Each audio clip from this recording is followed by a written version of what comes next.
gas masks and hand grenades.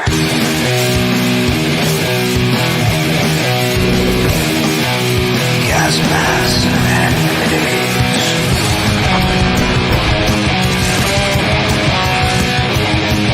Gas masks and hand grenades.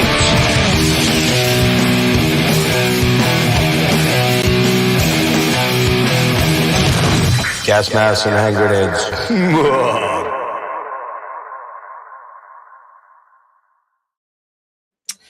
Good evening, everybody. Welcome to Gas Masks and Hand Grenades, the place where music melts your mind. Listen up. Are you guys ready for a shred-tastic convo with my guest tonight? If so, you are in the right place. I've alluded to this gentleman as a shredder in all of my promo for tonight's conversation, but he's far more than just a one-dimensional Yngwie clone playing 8 gazillion notes per second. Although I think he can do that, I'm pretty sure. He's an accomplished multi-instrumentalist playing guitar, bass, keys, and other instruments that we'll get into in this conversation.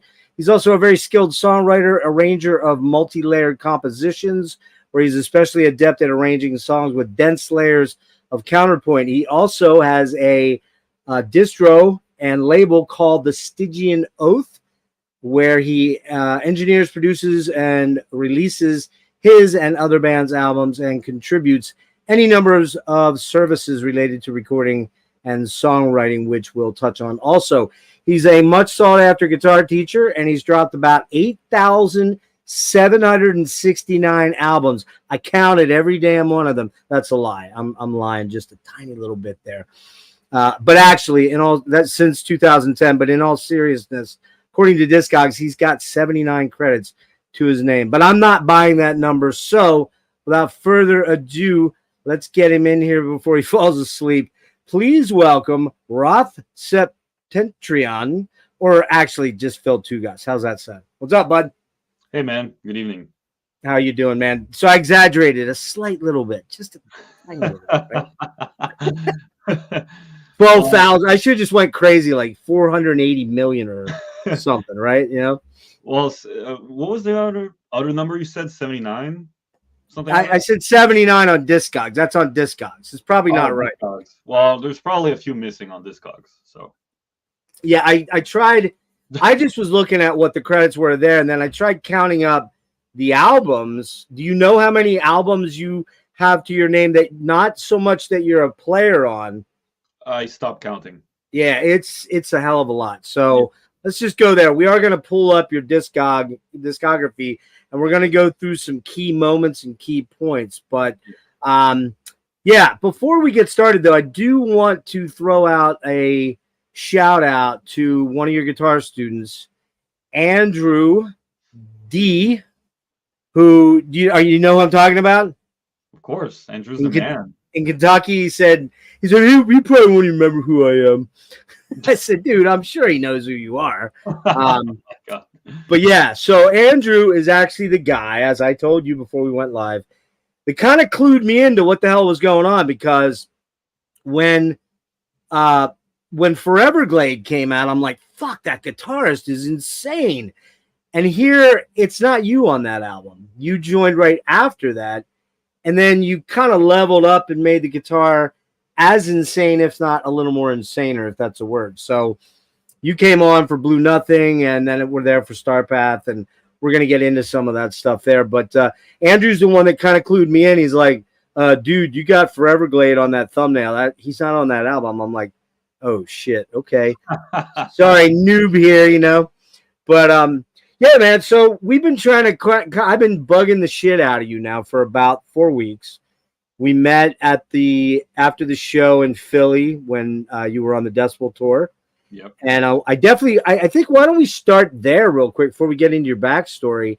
Sure. Tell me a little bit about that tour and how that went, because it looked like you guys really all complimented each other well. It looked like it was well run. Great fit with all the acts for the most part. What was your perception of that whole thing? I gotta say, it's probably the smoothest tour I've ever done. Well, one of the smoothest tours I've ever done. think everyone got along pretty well.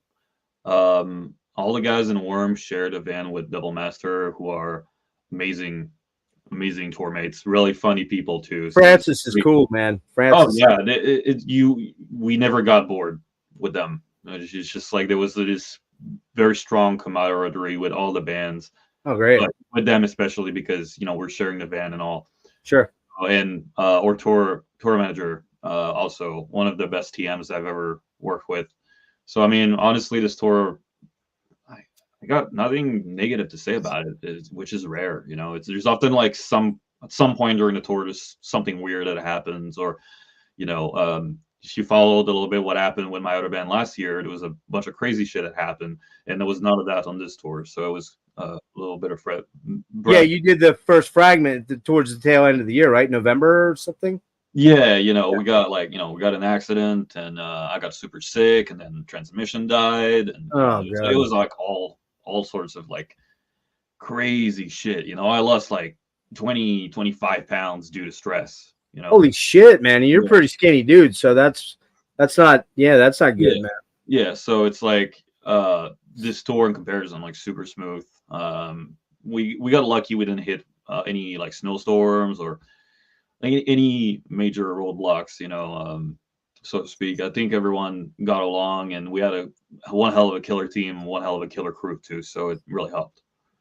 Yeah, it was interesting to note too that really, other than a few dates here and there, Worm, this was like the first big inaugural Worm tour, because they did Decibel Fest last April, right? Yeah, last April. And I got there 5 minutes after you guys were off. We got caught in traffic, and I was trying to get there, and I didn't get there. And was that the same band with you and Antoine? And was it the same group of guys or different guys? Well, almost the same. So, when I joined the band, we wanted to do Blue Nothing, and we did. And then Phantom told me, he wanted to play live. And it's like, all right, well, you got the right guy, because I'm all about playing live and touring. You're a road dog, yeah. Yeah, yes, I am. And I handpicked the live members for the band. Okay. So, but same guys from April when you did St. Vitus and to this. That's what I thought. I wasn't sure. And the bass player is actually in Holder, right? Yeah. So Sam, I played with in Finiburum, and I filled in for Holder before. So, we've been on the road together. And as far as the other members, was like, well, let's make half the live lineup from Montreal, because it's going to be easier for me to teach like my harmonies to another guitarist here. And so I got Antoine, who is in a number of my other bands. He's usually a bass player, but he's a really great guitarist. And then Guillaume on drums. So that's a great drummer that I've known for years, that I've played shows with in the past. So that was with that lineup. So we did these 2 shows, and then 3 Florida shows. And then when Guillaume could not do the Decibel tour, I asked somebody I met on tour, the first Fragment tour that I mentioned earlier. He was drumming for Tomorum, and so I asked him to fill in for Worm, and so that was that. So it was just the lineup from Decibel versus like the St. Vitus show and everything is only the drummer differs. Yeah. Okay. Yeah, it was tight. You guys were great. Very atmospheric, very cool. I was kind of blown away by Necrofire. They showed me something, man. And I had met Christian before. Great guy, great, super cool fucking dude. I love him.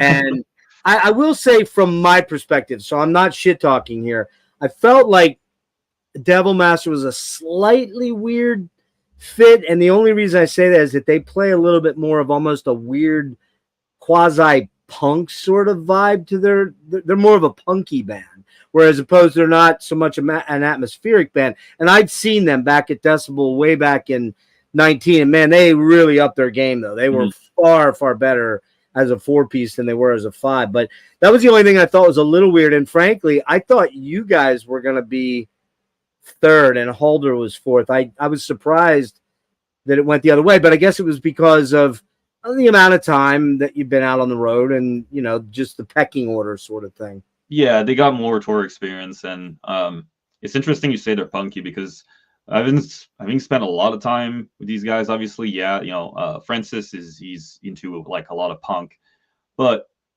they're all into like we spent so much time listening to like French speed metal and like 80s heavy metal, and I kind of hear it a lot in their music now. Now that we've kind of spent a lot of time together talking about our musical taste and everything, I feel like a lot like just listening to the riffs, I feel like there's some kind of like heavy metal influence in there that kind of goes almost unnoticed, so it's almost like to me they're kind of like a mix between punk, black metal, and like old school heavy metal, which I think is really cool. I think they're, if anything, they're probably one of the most unique bands, and they might be different from us, but I think what the package offers, I think is like four really unique bands. They're still tied to black metal, but they have like their own unique take to it. So I can see why some people would say, "Oh, this is a big contrast," but at the same time, you kind of want that in a show so you don't get bored. Yeah, and I think a lot of kudos got to go out to Albert from Decibel because he made it very clear that he did not want to do the carcass, the cannibal, where you have that built-in audience that's gonna go to the show. He wanted to showcase a lot of young new bands that were kind of coming up. And I got to give that guy a lot of credit, man. I know Albert a little bit. I know him enough that if we saw each other, we'd say hi. And he's he's a true metalhead, and he's got the finger on the pulse, right?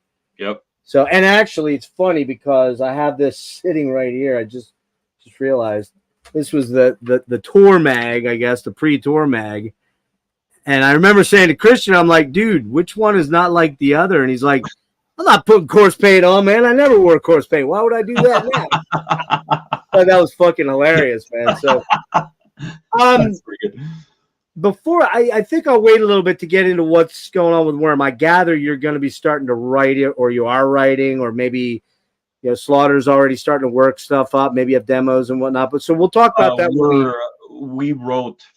I wrote 50% of the album. He wrote 50% of the album. We have all the structures down actually as of yesterday. So right now we're revising all the songs to make sure all the parts are as amazing as the other. That's awesome. Yeah. So it's a shared effort. We write on we write either in person when we do on tour, or we write on Skype, and we I think this is the most evil sounding Worm. Okay, I got to ask you before we move on. Let's just do it now. Let's get it out of the way. Yeah. How did that come about? How was it Dave over at 21 Bucks Spin that put you guys together, or did you know Slaughter? And I do know a bit about Slaughter that I won't say publicly because I kind of know him before he became the Slaughter of now. But the long story short is that how did that come together? How did this union happen? Well, we were label mates because of Atramentus. We heard of Atramentus. That was when Gloomlore was out. So he was like, "Hey man, wanted to congratulate you on that album. It's great." And it's like, "Oh, cool, thanks, man." And it's like I didn't know who he was, so I just went and check it out. It's like, "Oh, this stuff's killer," And I think we just started talking from there, just talking about the bands we like. So okay. Doom, death metal, and we just talked, and eventually it's like, well, we should make music together. Oh, so it was just kind of a natural developing friendship through the nexus of metal, right? Yeah, pretty much. Yeah, It's just we have similar taste, and and he told me, I kind of need help with this next release. Nihilistic Manifesto is he's not gonna stick around. He has his solo project that he's focusing on. He's not really like a full-time member of Worm. Okay. So we went from there, and then he asked me at the beginning, can you do like maybe one guest solo? Like, okay. But then it was like, can you play on all the songs? Snowball. It's like it ended up, can you play on all the songs? And then eventually we sat down and so for the song Shadow Side Kingdom, we sat all three of us. So Nihilistic, that's the only song he played on that EP. So I sat down with him and Phantom Slaughter. We discussed, how the song should go. So we kind of piece the structure up. And Nihilistic had a lot of it done already, but the part that electric guitar comes in is where I came in, and that was, I guess, my first contribution to the band, and then also the synth interlude, Invoking the Dragon Moon. Ah, So, yeah, but like you said, it's all from there. Okay, all right. Now, last question on that. We'll come back to it when we get to the albums and we run through your Discog real quick. We'll get to it in a sec. But when you and Phantom meeting face to face and you're hanging out working on music, is he in Corpse Paint? You're not going to answer that, are you? Contractually, you may not be allowed to answer that, right? Oh, there's no contract, but okay, all right. You know, gotta keep the mystique. I'm trying to be funny. I'm just trying to be a little funny. Yeah, so I get it. It's cool. It's pretty cool. Yeah, man, it was great. The show was fucking awesome. I was pretty blown away by it. I think you bitch slapped me a little bit though, because I said the show was so good that I was not entirely certain if some of the stuff wasn't on backing tapes. You're like, everything but the synth was live. I'm like, okay, man, okay. Yeah. You want to hear it's like there's no room for all the synths, you know. It's in a trailer. Well, actually, we didn't even have a trailer. We just rode in Devil's Master's van. We didn't have a trailer. I was sitting and I had amps right here. So it's like, and it's just like, it just makes things easier when you're like a smaller band, you know. People talk shit about live backing tracks. It's like, okay, well, not everyone has that budget to bring like 3 or 4 different synths, right? And hire a second synth player, you know. So or to have the tech that knows what he's doing with them and all that kind of stuff. What about you guys then obviously were playing to a click though, right? Oh yeah. Yeah. Okay. Yeah, and all my sounds, so I made up like 12 or 13 different sounds, and it's all automated changes. So I don't. Oh, it's triggered changes then. Okay. Yeah, I don't need like a foot switch or anything because I can't see when I play live. I can't. Yeah, it's pretty dark. It's pretty dark. So you're not. I was looking and I couldn't tell. I didn't see like a quad or a fractal or anything like that. So it's all triggered through the time or not the. Yeah, there's the MIDI time changes on time codes, and so I have like, you know, I have my rhythm tone and my lead tone, and so sometimes I even have my own harmonies. So the other guitarist I taught him my harmonies, and the son of the harmonies that he just plays rhythm. I have like a harmonizer that kicks in, and it's an intelligent harmonizer, so it fits within the scale that I'm playing. So it's not just like. Yeah. Is that based on like an eventide or something like that, or what's it based on? Just pretty much, It emulates what the eventide is doing, basically. Okay. So if I'm playing harmonic minor, natural minor, or whatever, or any mode, it will just harmonize. I can even change some of the notes, so it doesn't stick to just that strict harmony too. So it's a lot of cool things you can do. Yeah. That's I just got this, and I'm fucking around with it, and I feel like I'm. You know, you have one advantage over old guys. We are kind of lost when it comes to this kind of technology. So I feel like I need an aerospace engineering degree. And you see it's getting very dusty, so I haven't fucked with it for about 2 weeks because I've had stuff going on. But I feel like I'm so dumb when I start messing with this stuff. And I'm like, man, I should be smarter than this. But I was used to plugging in, you know, to a Marshall head or a Mesa head with a couple of, you know, foot loop of pecs, and that was kind of it, you know. So I'm the same way too. I've used for all my career and still use tube amps, but YouTube tutorials, my friend, they help you get through it. Even a guy like me who is also very, very dumb when it comes to technology. I just open up a few YouTube tutorials, and all of a sudden I know these things. That's how. See, I have the ADHD problem the older I get, so it's like I'm like, look, squirrel. You know, the minute I'm like into something, I'm like, fuck, man. Now where do I go? Hey, by the way, just to let you know, it's like 87 degrees in my room here because we didn't turn air on. So I'm not trying to look beautiful, although I am. But I'm just blowing air on myself so I don't sweat to death. Hey, so let's transition into your origin story. I hate to make you go through some of the stuff that you've always done, but why don't you tell me a little bit about, you know, you're from Montreal, correct? Longueuil, technically, but Montreal area because no one knows where Longueuil is. Okay, is that north or west or east or? It's like yeah, like slightly southeast, kind of. Okay. It's like past the river, basically. So Okay. yeah. So you're not from way up north like the Voivod guys, way up in Jonquière. What is it? I've played there a bunch of times, but Yeah. no, I mean, I've only been there like I think 3 times. It was definitely a big, I would say, between these guys and Messiah Force and Death Dealer and probably a bunch of bands I'm forgetting. It was definitely a really important city in like the history of Quebec metal. You know. Yeah, for sure. Well, and that's a great segue. So you come from lineage of pretty esteemed Montreal metal royalty, correct? I mean, the DDT stuff. So talk about your dad and your uncles and how your whole family is, that's kind of where you come from. So talk a little bit about that and maybe some of your earliest sort of memories.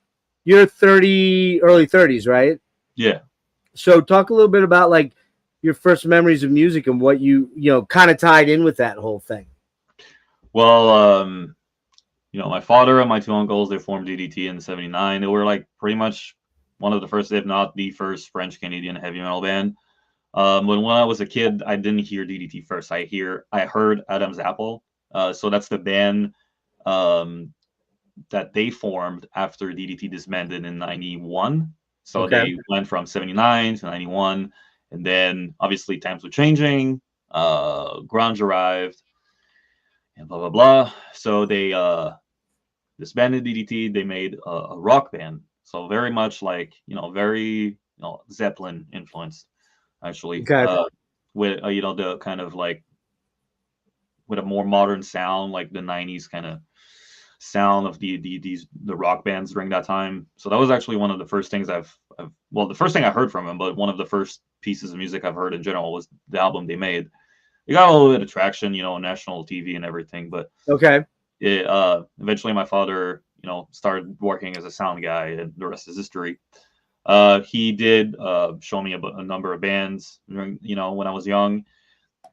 They didn't really register all that well at that time. I kind of found my way to punk eventually. Okay. Metal came back in my life later, and it's like it almost like I was not ready for it yet. So it's like I would say up to age 10 or 11, I was listening to punk almost exclusively. Like what kind of bands? What bands were you checking out? Like The Exploited, the Casualties, the more like mainstream stuff, like Bad Brains, Anti-Flag, and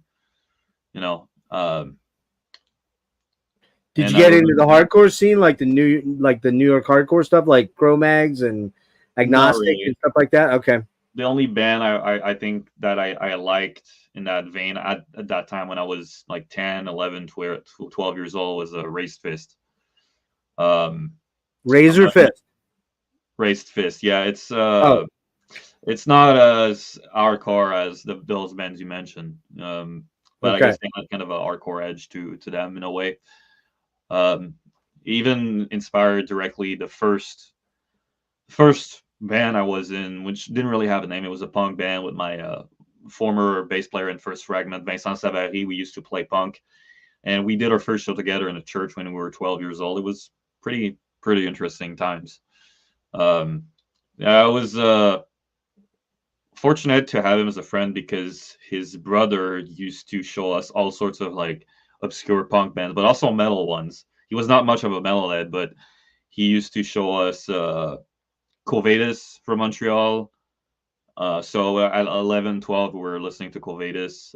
He showed us artwork by Carcass. He showed us Jester Race by In Flames. Okay. I thought they were cool, but it's like I said, I was not ready for it yet. I feel like it took me another year for me to like discover Judas Priest, Iron Maiden, to kind of turn me into a metalhead. That's kind of when everything. It's like I started shifting my attention towards metal again for real this time. It feels like it took like these bands for me to really like dive into metal. So it's the new wave of British heavy metal that kind of dragged you in? Oh yeah, Yeah, Yeah. the big time. So it's like, I saw Judas Priest for the first time with Anthrax. That was life changing for me.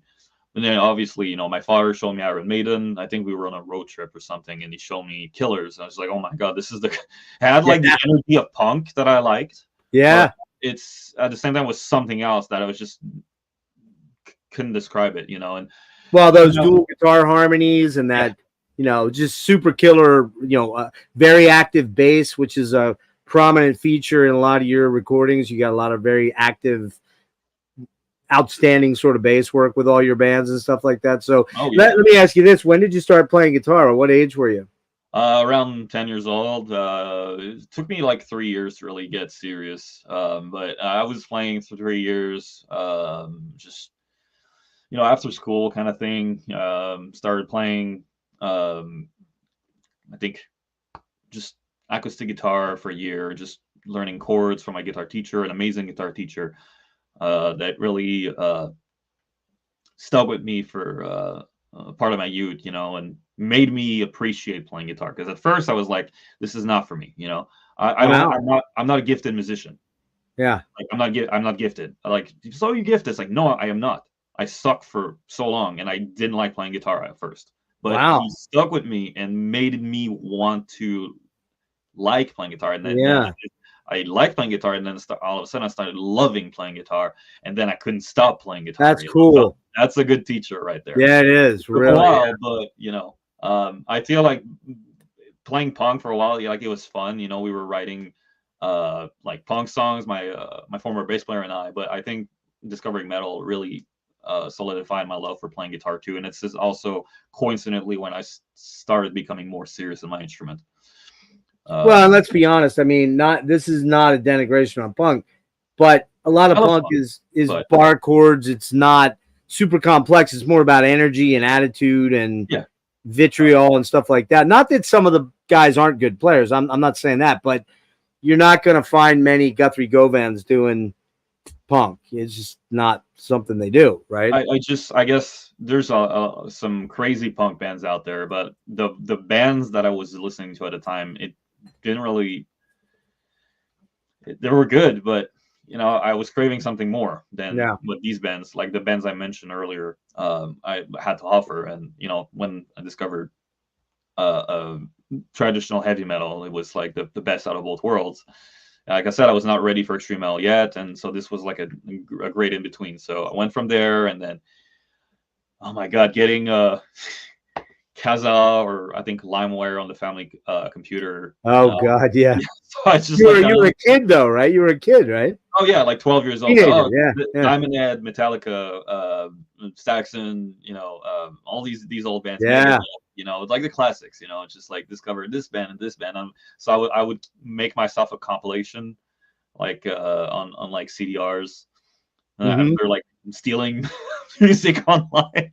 Yeah, well, it's like a 13-year-old kid, 12. We all did it to one degree or another. Lars was right. Lars was right in the end, wasn't he?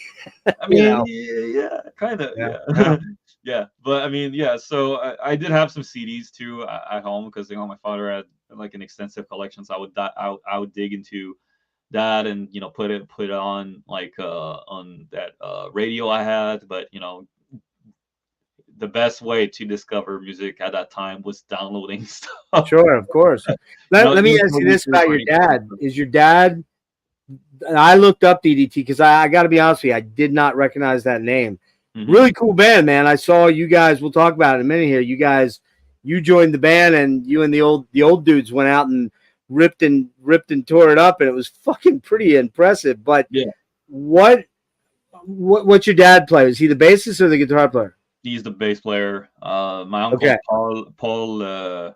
I'm French, so it's like I'm trying to decide if I should pronounce it the French way or the however you want. Paul Tougas, he's the guitar player. And pretty fucking good too, man. He's pretty good.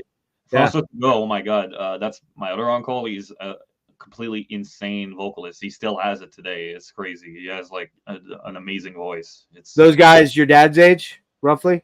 Yeah, roughly. Yeah, just maybe a 1 year or two difference, but pretty much. Yeah. So you came from a really musical family, and was your parents in particular dad, was he ever pushing you on the guitar on you, or did you just go, yeah, I'm ready for this, or let me try it, or something like that?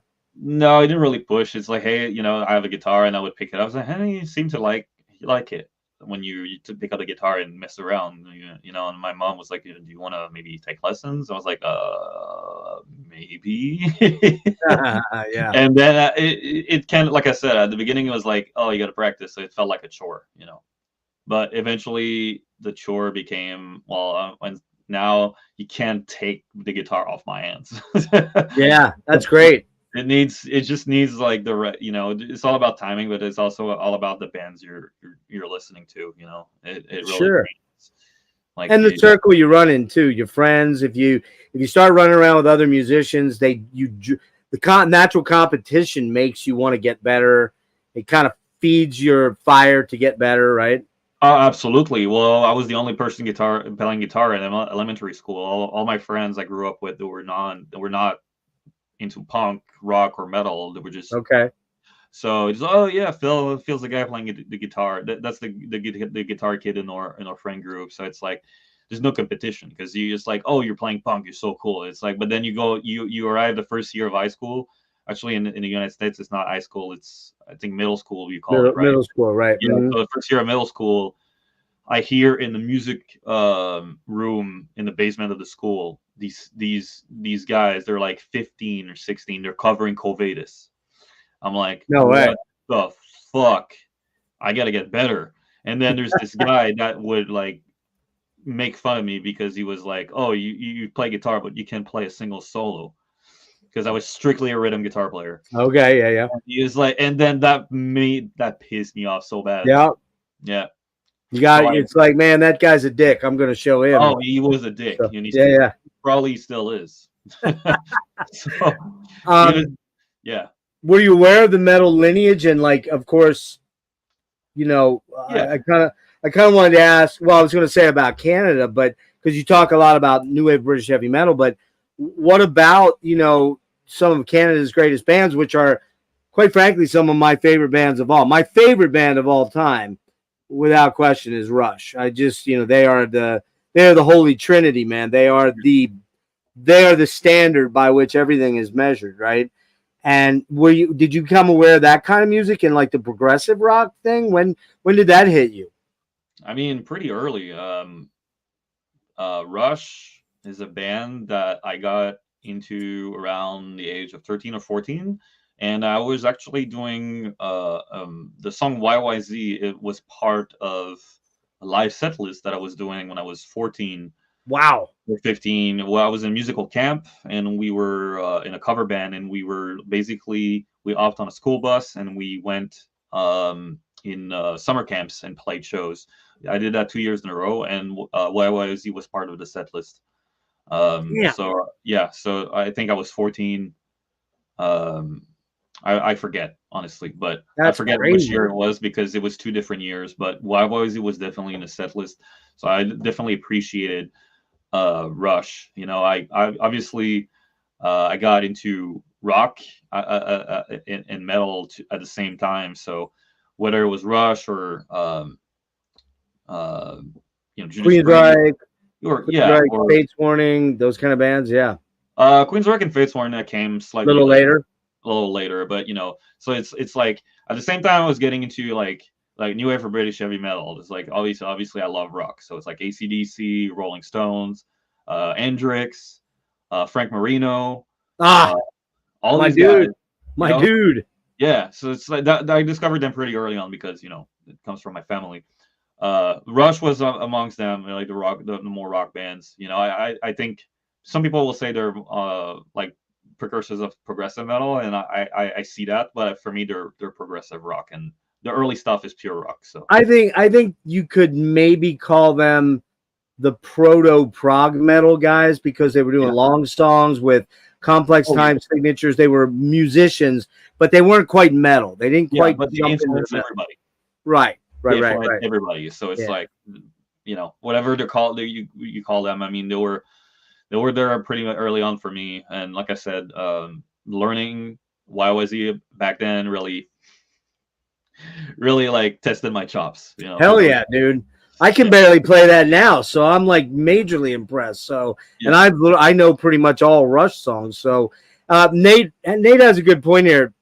Your gear, if all you got is a shitty acoustic that doesn't stay in tune and inch high action, it can be pretty discouraging. I agree. So, I mean, my very first guitar was, I believe it was a Stella acoustic. It was like I was 8 years old, and I just pretended I was Paul Stanley because Kiss was the thing back then, right? Yeah. So I'd stand in front of the mirror pouting and, I want you, that kind of stuff like that. And I didn't take it serious till I got to be about 15, 16, actually. So were you actually able to like play on a pretty nice instrument, or? Well, from 10 to 11 or so, I had the same acoustic guitar. Then I got a electric guitar for Christmas. It was a Slammer. It's like just a knockoff of a regular Fender, and okay, Super Strat, yeah, exactly. And I had that for a while, and obviously, like I said, getting into rock, and then rock and British heavy metal at the same time. Obviously, at one point I needed something more aggressive, so right, I was getting into thrash, and obviously Metallica was one of those bands, and obviously it would make sense for me to get an Explorer after, so I got an Explorer as a gift. I still use a guitar sometimes. I don't play it on live shows because I need 24 frets. Right.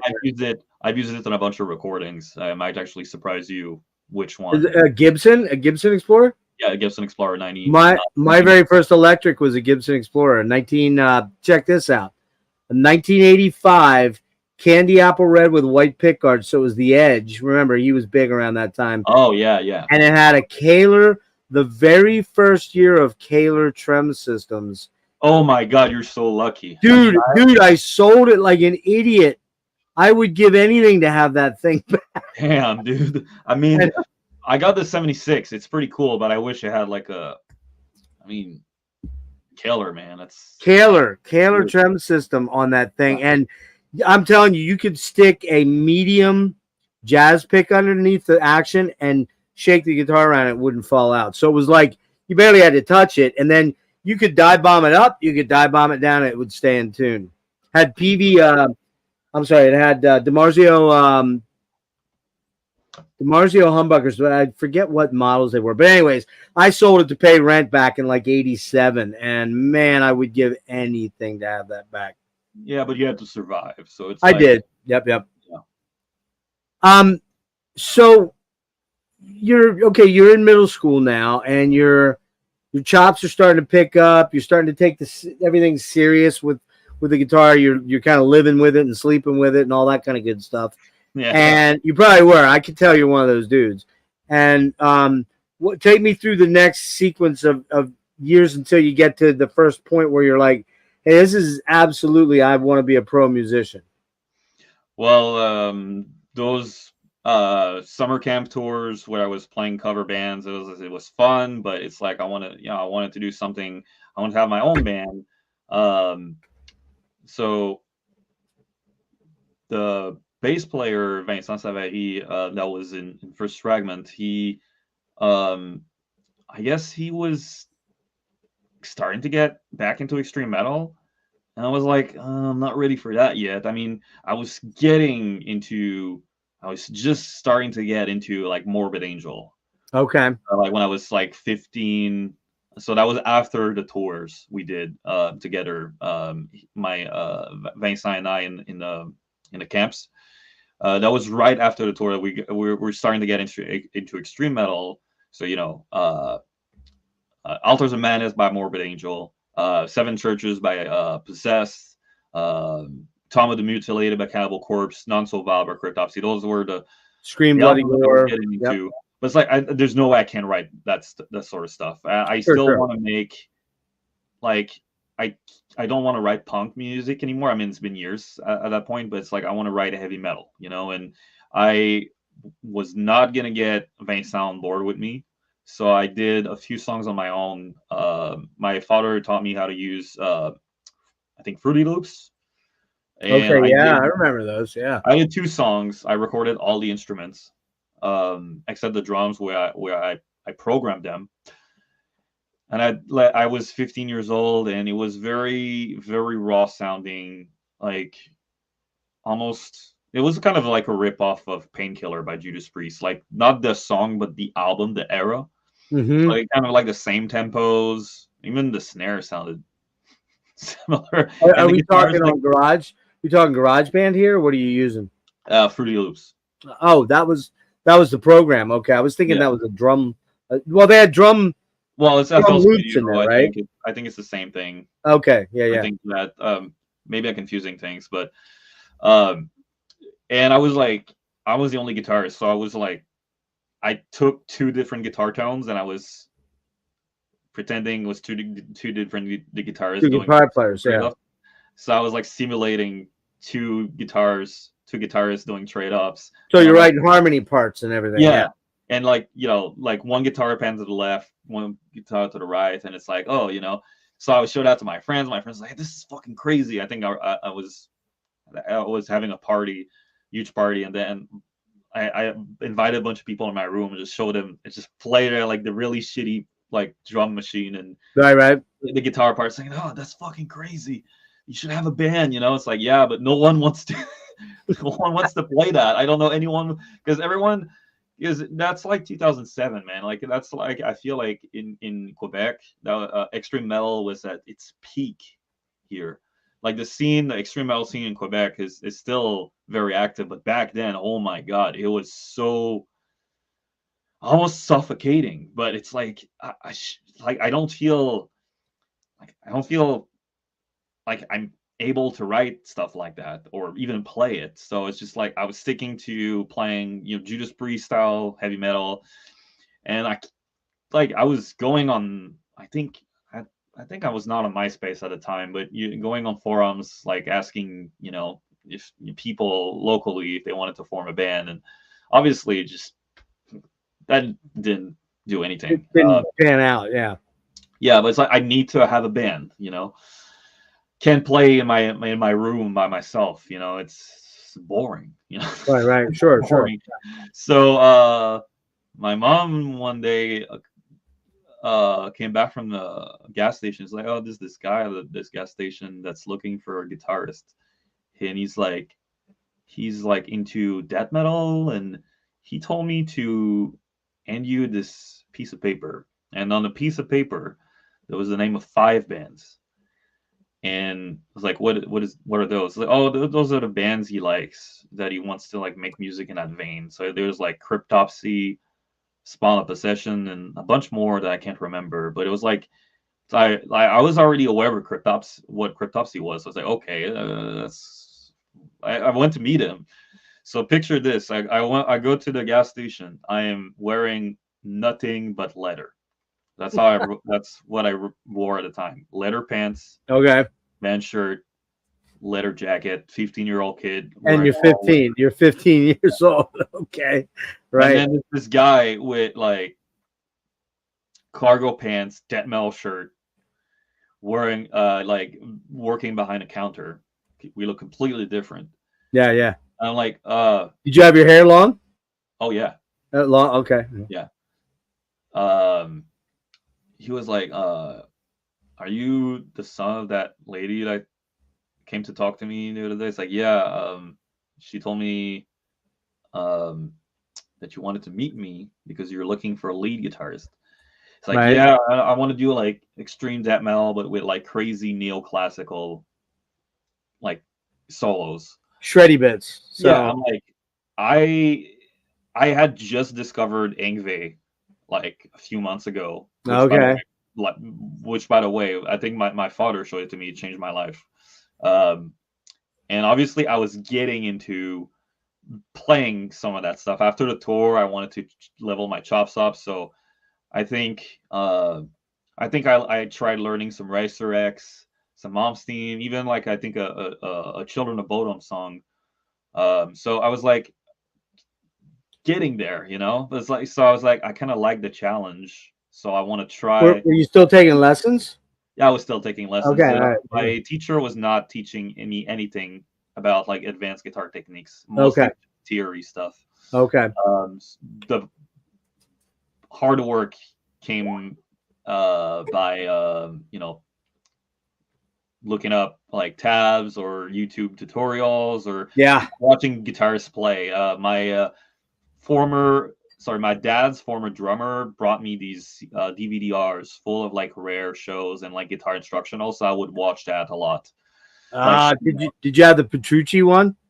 No, but I had a bunch of Yngwie, Paul Gilbert, Vinnie Moore, Sean Lane. He brought me a stack, So there was. Were these the Rock Discipline ones? Is that what they were? I'm pretty sure they were. Yeah. That was the big thing back then. Yeah.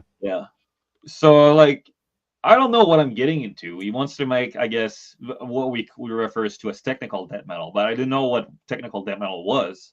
Right. So he gave me a bunch of bands to listen to. So he gave me, you gotta like listen to these bands. So like Necrophagus, yeah. Atheist, yeah. Spawn Possession, like these bands. So I was like, okay. Then I heard Necrophagus. Oh, okay. So that's like, that's death metal with neoclassical solos. Okay. Yeah. So a little bit. I can't play like that, but well, let's see. So then he was like, okay, I got a bunch of stuff written. Then he sent me the stuff. I was not able to play it, but we decided to play together anyway. And I brute forced through the songs and eventually kind of learned how to play because it was all new techniques. So tremolo picking, string hopping, sweeping. Well, I was doing sweeping already. Oh, you were? Okay, all right. But like the riffier aspects of tech that was just completely foreign to me because I was coming from simple riffs and then complicated stuff for the solos only. But then it was like complicated stuff for everything. So the rest is history. I can talk about it for hours, but this is what year was this? 07, 08? 2007. Okay, so and this is your partner in the early first Fragment stuff then, right? Yeah. So there was a lot of stuff that were written. I didn't write anything at first. So the first demo that we did, we took the 7 best songs and we recorded 7 songs at my guitar teacher's studio. And we had a drum machine. We asked Gabe. So his name, I forgot to tell his name. I'm sorry. His name is Gabriel. We asked his brother to become the vocalist of the band. So we were 3 of us. We took the best songs. We recorded the guitars. So we brought our amp. We mic'd it, recorded over a drum machine, 1 take. And then David, the vocalist, recorded the vocals with my father, and that was the first demo. So we released that in 2008, and it was still don't know how I played that, but we did the 7 songs. And it's like, there's this site called MySpace. We should like give it a try. So it's like we put it out on MySpace because all we had otherwise was just CDRs. We gave it to friends and everything, but we put it on MySpace, and it's like we sent a message like, "Oh, we're looking for a drummer to play like blast beats at like 240, 250 BPM," because we were already crazy fast and crazy technical, even though we were like very like new, relatively new band, and right. But we were looking for a drummer, and was Gabriel at that time more advanced player than you? Oh yeah, definitely. Oh, he was. Okay. He was not a lead player, but when it comes to composition and rhythm, he had been doing this for a longer time. He was 8 years older than me. Oh, he was quite a bit older than you. Oh, okay, yeah. All right. So when we formed the band, I was 15. He was 23. Oh, okay. Wow. Yeah, that's kind of wild to think about. We were just like in my room, and my mom's like, "There's this." To my father's just if you're wondering why there's like a older dude in there, is because they're making a band. Hey, you know what though? It's not completely without an analog, and the reason I say that is that one of the greatest melodic soloists of all time is a guy named Neil Sean. I think you know who that is, right? Neil Sean, yeah, from Journey, right? Yeah. He was 15 years old when he started playing with Santana, playing at the local bars, and those guys were all in their mid-20s. Yeah. So it did happen before, it just wasn't in metal. Yeah, I think it's pretty cool. Yeah, very I think it's cool. pretty cool. I remember that the demo. I mean, now that I think about it, out of those 7 songs, we only put out 4. The last 3 they needed more work with the mix. Okay. My father was doing the mix, so we basically the first demo was actually only 4 songs, but it got people talking. And at one point, I was interested in meeting the people that were commenting on our page because like I said, the number of metal shows I had gone about that time, you can only count it on 2 hands. I Okay. went to Covetus and Martyr in 2007. I'm talking strictly extreme metal, not Right. traditional metal. But it's like I need to meet people. So I started making my research. Like there's a lot of events I see on MySpace happening in Cafe Chaos. So what I did, I took a CDR of our own songs and I went to Cafe Chaos. And I was technically not allowed to go because it was 18 plus. So Okay. I had just turned, I think, 16, and I was able to get in anyway. And I remember David was with me, my vocalist. He was older, obviously, so he had a little bit more confidence than me. So I think he was him, not me. I think I gave him the CD, and David walked to the guy at the DJ booth. This guy's name is Steven Henry. He's the former guitarist of Neoxis. Okay. He was DJing at the bar. It's like, can you play this? And he played our demo. So imagine like a bar full of people hearing really obnoxious like drum machine with crazy guitar riffs. Right. People are like, what the fuck is that? It sounds so obnoxious, but it's kind of cool. Wow. That's pretty Steven neat. was like, who are you guys? Like, oh, it's this band called First Fragment. We're just like, doing our thing. It's like, we're looking for drummers. Do you know any drummers? It's like, I don't know. So at this point, it's just a 3-piece, though, a vocalist and 2 guitarists. Yeah, exactly. Okay. Who played bass? One of you 2 guys too? The MIDI bass. Oh, you did MIDI. Okay. Yeah, it was MIDI bass on the demos. Now the first album though is called Ordinance. No, that's actually a song that was on the EP, but also on the demos.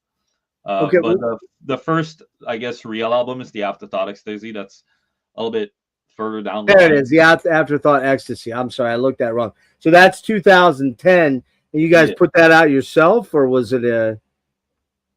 Oh yeah, we did. Mhm. So 2008 went to 2009. We were putting out the full demo now, so all the 7 songs with an updated mix, and got more people talking, but still no drummer. So it's like, okay, maybe we need to put something more serious, So we decided we're gonna re-record the 3 best songs on the demo, and then 3 other songs we had to our repertoire, including one of the very first songs I co-wrote for the band, and that kind of from there kind of snowballed into me becoming eventually the main songwriter of the band. Oh, okay. But did you find it kind of lit a creative thing in you to accomplish that kind of thing? Is that what it was, or were you writing and you just weren't writing in that sort of vein? Well, I was kind of just emulating at first what Gabriel was writing to style. So yeah, that's why, like, I mean, you can't really tell much of a difference on the songs on the EP. Okay. It's like very uniform, and so we went on the hunt, try to find an engineer in Montreal that could help us mix these songs. We were going to record with somebody and also have him mix. So we found Hugues Delaurier in Montreal. I knew him because he had worked with Vengeful. That's a band of musicians from Montreal that I would end up joining I think a year later. But I went to see them a lot back in the day. My other band, Salvation, that I joined in 2008, played with them. So it was like, because I knew them, I knew, all about like their upcoming releases. So when they did the release show with us, my other band, Salvation, I was really floored by the mix. And I learned that the guy that worked on it, or actually, he might have not worked on this album, he might have worked on the EP, but regardless, one of the engineers they worked was really impressive to me, and I was like, I want to work with this guy. So fast forward back to first Fragment. We went with this guy. We recorded 6 songs in 2009.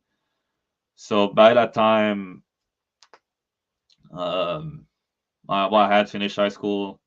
I was just getting into, I think I was 17, then 18, getting to college, but then I dropped out because I needed to focus on that recording. It was so intense. It was so intense. Like recording these 6 songs took everything, like all these skills that I've developed over the years. Rehearsing alone in my room with Gabriel and David, and also playing shows with Salvation. That was the only band I was able to play shows with because the music was much more simple. Right. So, we did some cool shows with Augury, Crisian, Brutal Truth. We did some really cool shows. Wow.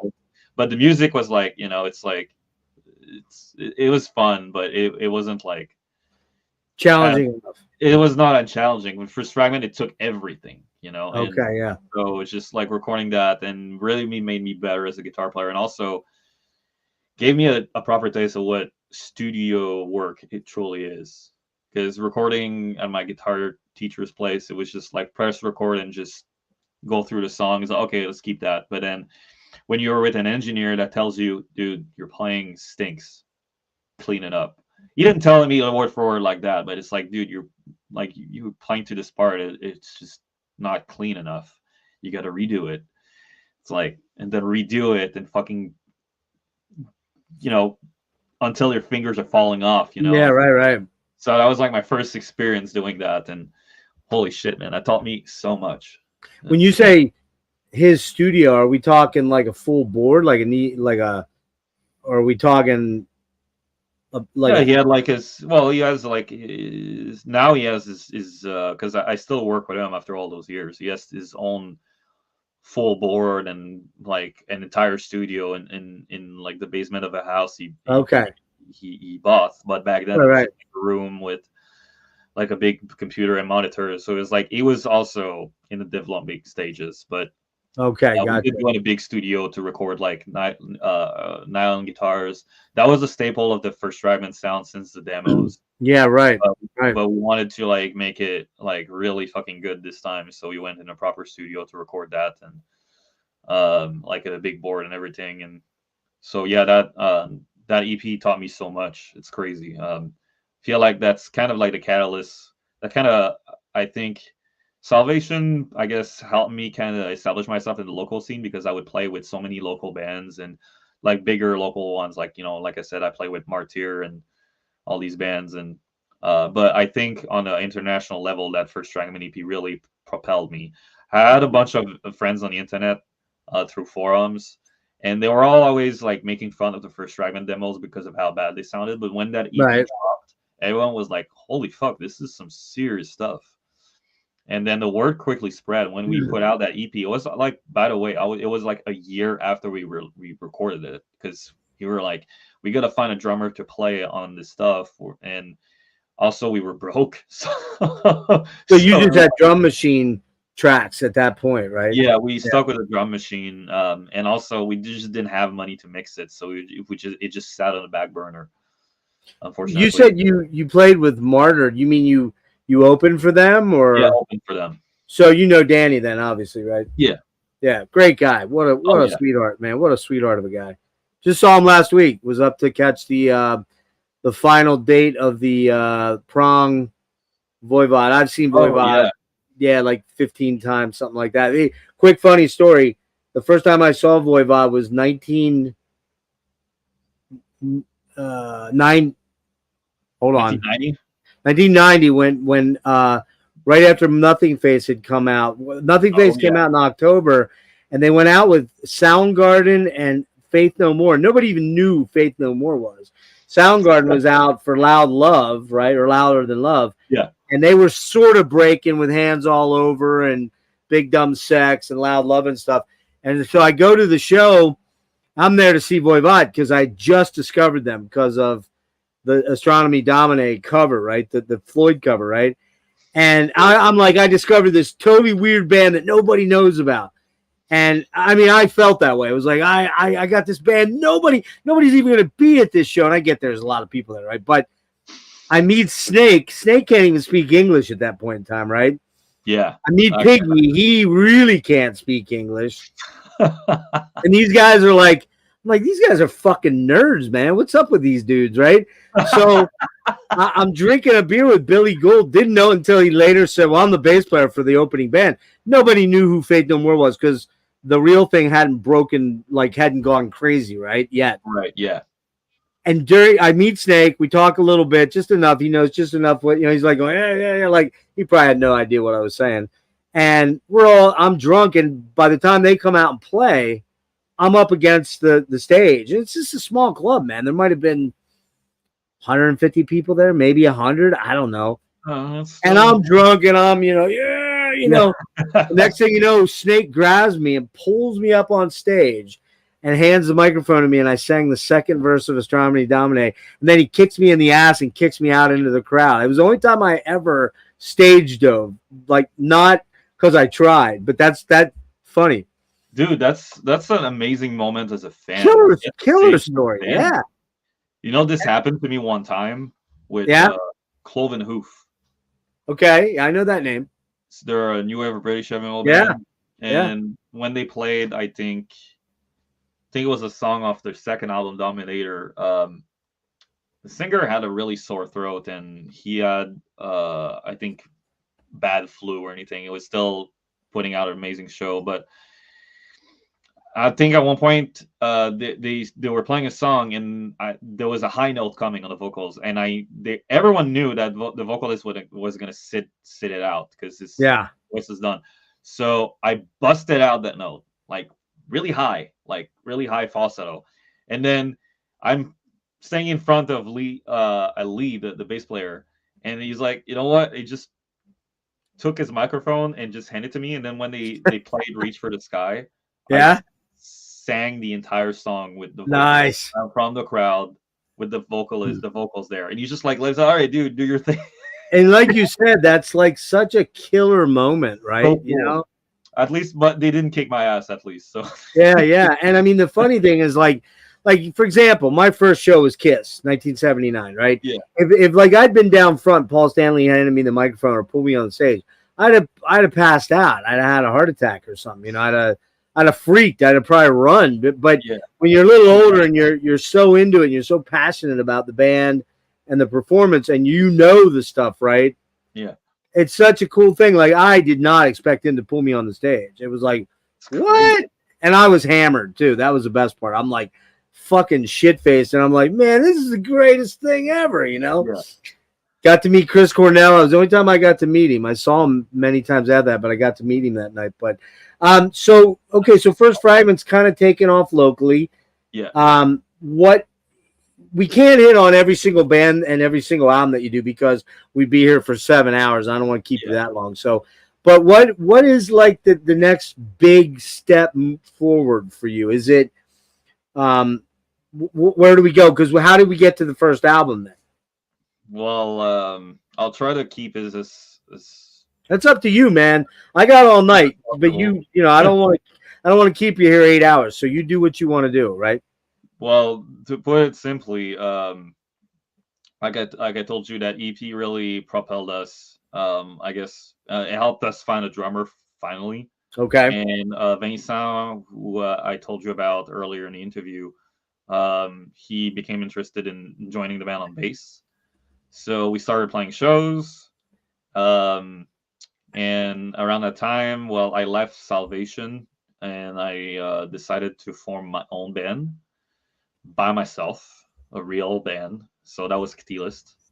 And I wanted to make something different because keep in mind with First Fragment, you know, we were active and everything in the scene, but there's a certain point where sometimes you become so active, you become saturated.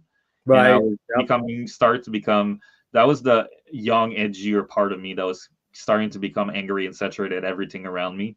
Even though it was like playful competitiveness, but at the same time, it was like, and I felt the need to make something completely different. So that's why Chthe'ilist was formed. I left a band that was, I think, not serious enough that I love these guys, but I needed to do something that I considered, to be different. And Chthe'ilist was formed. So I got the guy from First Fragment, Phillipe Tougas. He's now in Beyond Creation, to do the drums on the first few songs I wrote.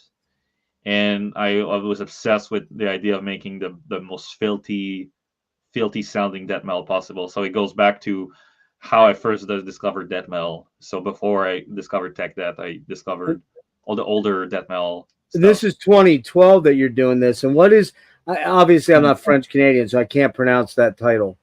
Chthe'ilist, Le Dernier Crépuscule, but that was later. In reality, Chthe'ilist was actually formed in 2010. Okay. So that was like I said before, there was really like a name for it. I wrote the first song for another band, and when that band also disbanded, I decided to take that song and form Chthe'ilist like at the very end of 2010. And it's kind of, I don't know, it's kind of confusing me in the chronology, but bear with me on this. Well, what does Chthe'ilist mean? Just for it's a made up word. It is, okay. Yeah, we started out as Phantasmal, but we figured there's going to be somebody else with that name. So we make something up, the name that's just indescribable and weird and cryptic. Because it's like we want to make music that is just, when you listen to it, you don't know what's going on. It's like really bizarre and like figures. Dense. It makes sense to have a name that just, it doesn't exist, so it feels like it works with the music, because the music also needs to be almost indescribable. You can really describe the music of Chthe'ilist, but the first time you hear it, it's like, especially compared to all the bands in Quebec at the time, it sounded completely different. So I first wrote the first songs of the band in 2010, 2011. We did the demo in 2011. And it took a while to mix it, but the demo got released in 2012. So First Fragment was doing shows and everything. I was writing the first album with Gabriel at the time, but at the same time I had Chthe'ilist going on. So we did the demo, and there was a lot of momentum. A lot of people on the internet like really raving about it. Like all the network that I built from First Fragment, there was some people in that network that like really connected with Chthe'ilist a lot too. So there was some hype, and obviously we had it was my first time actually putting a recording with a real drummer, So that had to be kind of wild, right?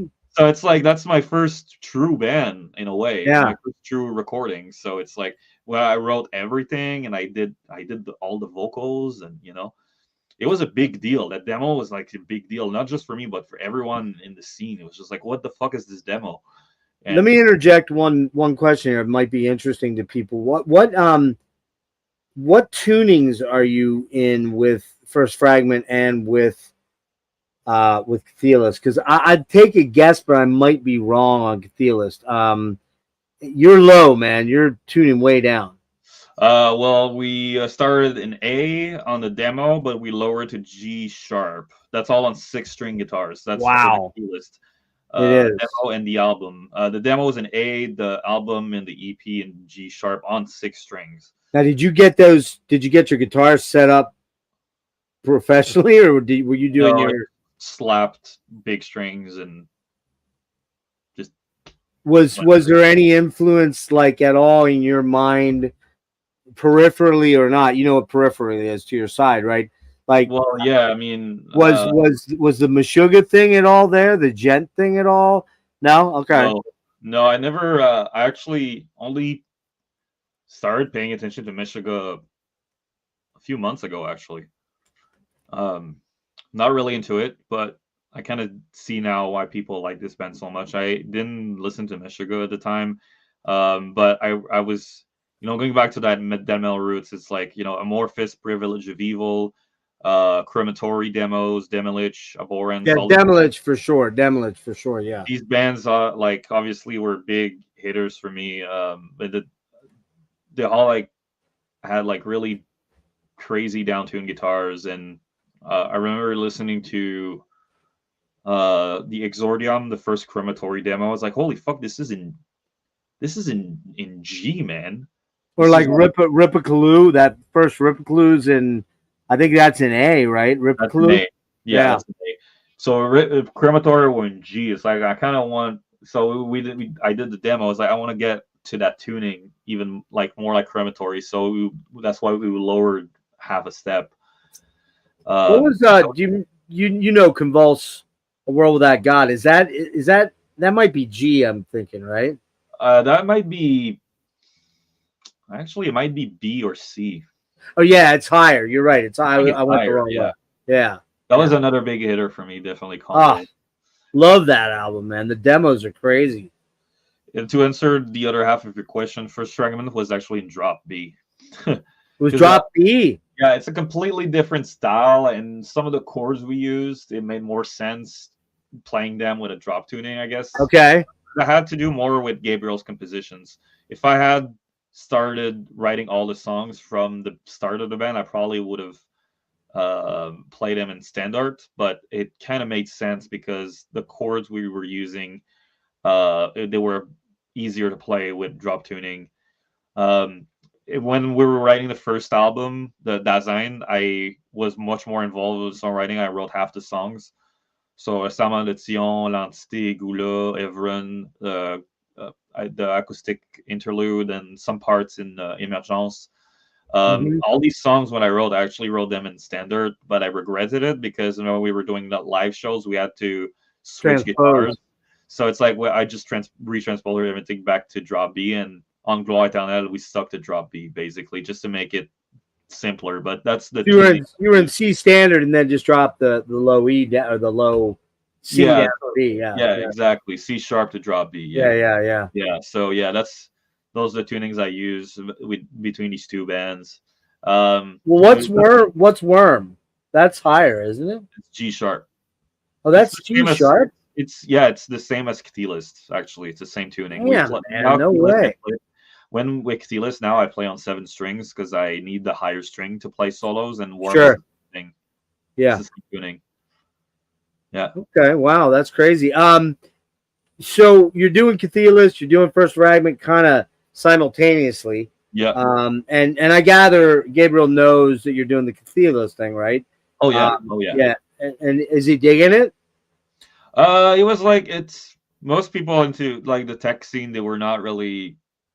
They didn't really. Not their thing. Because let me ask you this. Let me ask you this real quick though.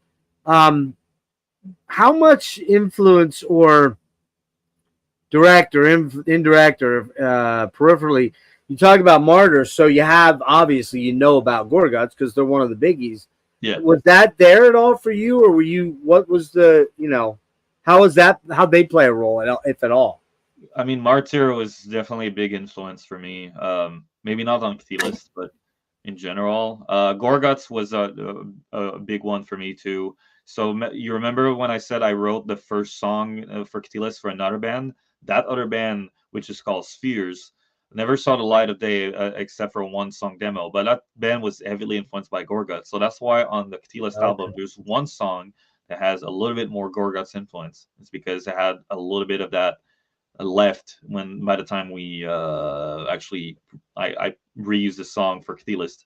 Obviously made a lot of changes to it, so it sounded like the other songs I was writing. But that Spheres band was very Gorguts influence, and in fact, I've even sent the demo to Luc on MySpace. Did you really?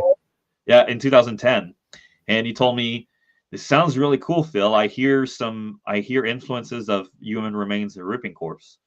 And I was like, that's fucking cool. I was already familiar with Ripping Corpse. Yeah. Thanks to MySpace back in 2008. But Human Remains, I never heard of that band before. So he made me discover Human Remains because of that. I'm looking at this Fierce thing from your webpage, and I see you're in there as rhythm and backing vocals. Yeah. The lead player there is Fred Ciccone. Chiquan, yeah. Chiquan. Is he related at all to Mark, the guy that does the guitars? No. No. Well, I never thought about it, but no, I don't. No. But you know what I'm talking about. Luke's guitars are made by Mark Chiquan, I believe, right? Yep. Yeah, and then I think Chewie's stuff is by Bond, right? Yeah, that's correct. Yeah. On guitars. Yeah. Yeah. I never tried them actually. They don't really. I think stylistically they don't fit what I do, but I hear they play well. So who knows? Yeah. But yeah, Spheres, like I said, that band was short-lived. It paved the way. So me exiting Salvation and that band kind of dissolving made Chthe'ilist what it is. And I guess I was, like I told you, people in the tech that scene, they didn't really understand, and that was fine. I was actually happy about it. It's like I want to. It's like I'm not making music for my colleagues in the metal scene. I want to make something that's completely different, and it attracted the attention of other types of musicians. People who are into death metal, but the other side of death metal. Death metal is almost like you see death metal, the word death metal, but in reality, there's like several different scenes in death metal, and those scenes they don't. Back in the day, I feel like they didn't really cross paths that much. So people going to going to a tech that show, they would not be the kind of people going to see like a like I don't know, like a band like Adversarial or Grave Miasma or Portal or Right. Well, yeah. Worlds apart. Even though Yeah. it's technically under death metal, it's not the same world, it's not the same people, it's not the same mentality, it's not, everything's different. Yeah. And I was kind of going in, I was in both, like the weirder, darker, like rawer death metal and the more sophisticated, crazy technical stuff. So I can see the differences between both.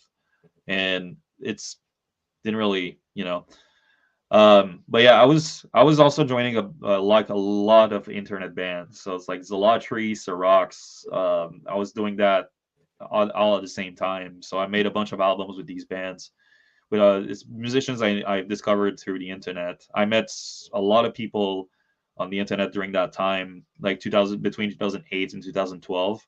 Right. I met the guy from Defeated Sanity, Lily Gruber. We did an album together. It's called it was the first Zealotry album. I met a bunch of other musicians that I would later play with in other Sorry bands. about that. Oh, it's all good. I got booted for a sec there. Yeah, I see that. So a lot of that was internet type activities where you were sending tracks and you were joining a band, but you weren't really physically in the band because the band either never played live. Exactly. So was that stuff like Serocs, Zealotry, stuff like that?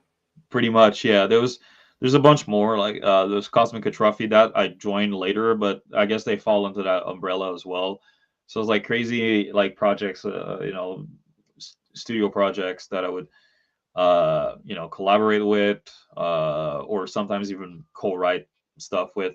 I didn't really write much in Cosmic Atrophy, but in Serocs I would write. There was a lot of riffs I wrote in 2008 that ended up being on the Phobos Demon Suit, the 2018 album. So that's an album that actually contributed to a lot. Mm-hmm. I also contributed a lot to the album before it. It's a long ass title. Which one's that one? Which one's that? I think it was and When the Sky Was Open. So I had like a kind of all-star lineup on that one. It had like the guy from Capharnaum and Monstrosity on bass, and it had the guy Timo, a Finnish guy. He played in a bunch of Finnish bands. He also briefly played in Winter Sun. Crazy. Oh yeah, Crazy. Yeah, that guy. Yeah, the guitar player. No, he played live drums. I think. What's the guitar player for Winter? What's his name? Yari, I think. Yari. Yeah. Crazy. So that's why I'm telling you. Like I've started meeting all these crazy musicians. Like it's around the time I met Christian Munzner from Obscura Necrophagus. He played a guest solos on that, still in the works. That first Fragment album that was still in the works. He did some guest solos on there. I got some other people that I met on the internet to play session on it because, again, we didn't have a drummer anymore. Right. So that was the curse with First Fragment for a while, And I asked the guy from Severed Savior to play drums, so that's another guy I met on the internet.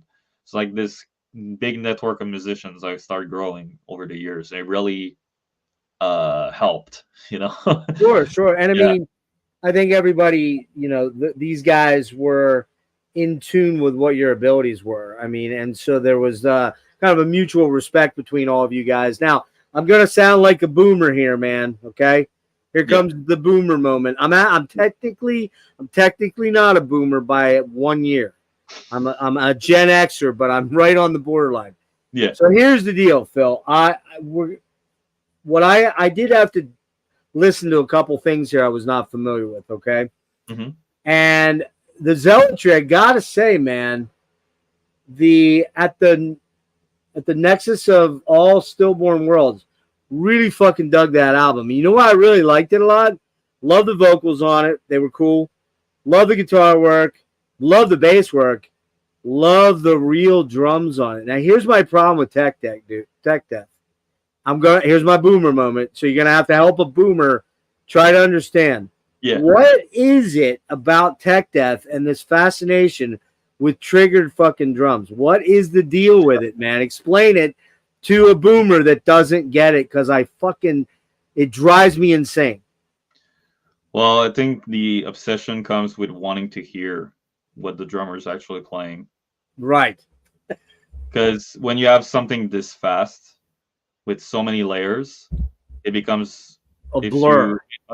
Unless you have like an amazing engineer that knows exactly what he's doing with that style. It's, I guess, triggers in a way and makes it easier for people to actually hear what the drummer is doing on the bass drums past a certain speed. Right. I'm not a drummer. But I can say that triggers will not help sloppy technique. If anything, it will make it more apparent. I've noticed that with certain drummers. Some drummers are probably better off without triggers, because if you triggered their bass drums, you would notice how fucking not tight their kicks are. But I think when it comes to I think it has to do more with sound. I think you want everything to cut through, frequency wise, and you have a sample that you can use that way. It just helps with the sound. I think performance wise, it doesn't change anything. Like I said, I think it would make a lot of drummers even worse than they are with triggers. Wow, really? Yeah. I mean, like I said, I'm not a drummer. Maybe I have the wrong take, but. Let me ask you this though: when you're going out to a show, for example, I went to see Death to All last year. Yeah. And Gene's playing on an acoustic kit. Yeah. As far as I know, it sounded to me. Suffo opened, right? Suffo opened, and I didn't really know a lot about it. I hate to admit, one of the few death metal bands I just never got around to checking out much. So I'm like, okay, I'm looking forward to this. I'm good friends with Kelly Schaefer from Atheist.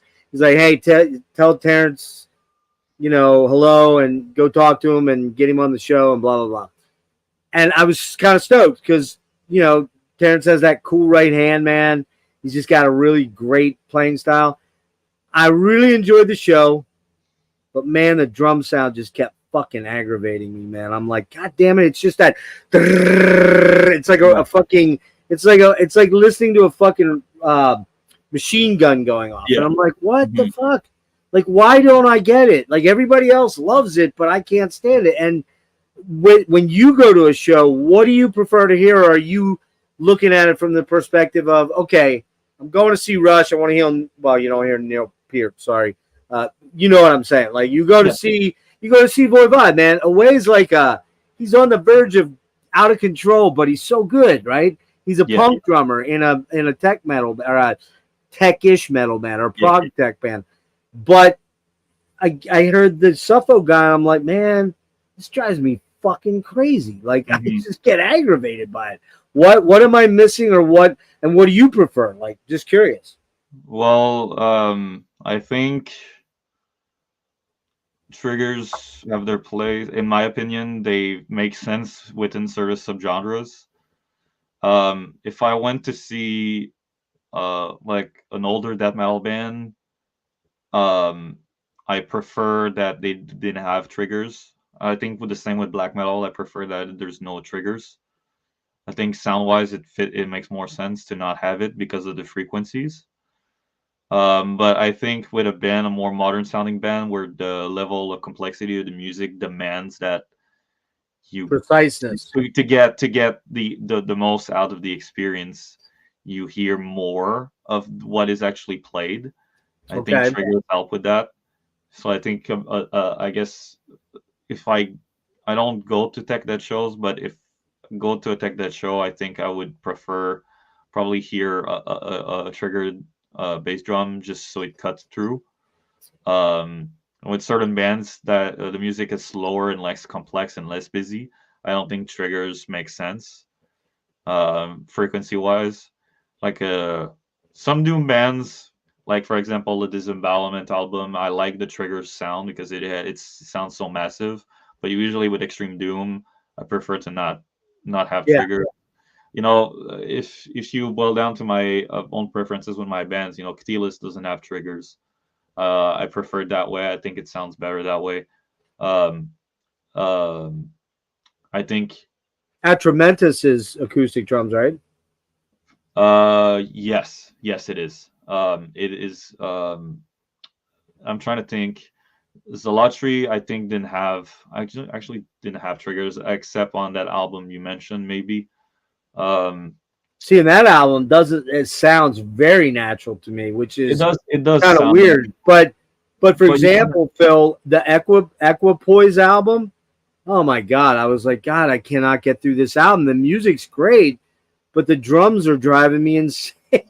I don't disagree. I think when it comes to triggers, if you want to go into all the technical stuff, you can have a sample that is not super high. Depends on what kind of mix you go for. On the Glow Eternal album by First Fragment, the Right. kick is triggered, but the sample is very, I think is not grating at all. Okay. It sounds a little bit beefier. So it's like sometimes it's a matter of preference. I guess the whoever is mixing and resampling the bass drum, whatever. I think some sounds are very annoying for sure.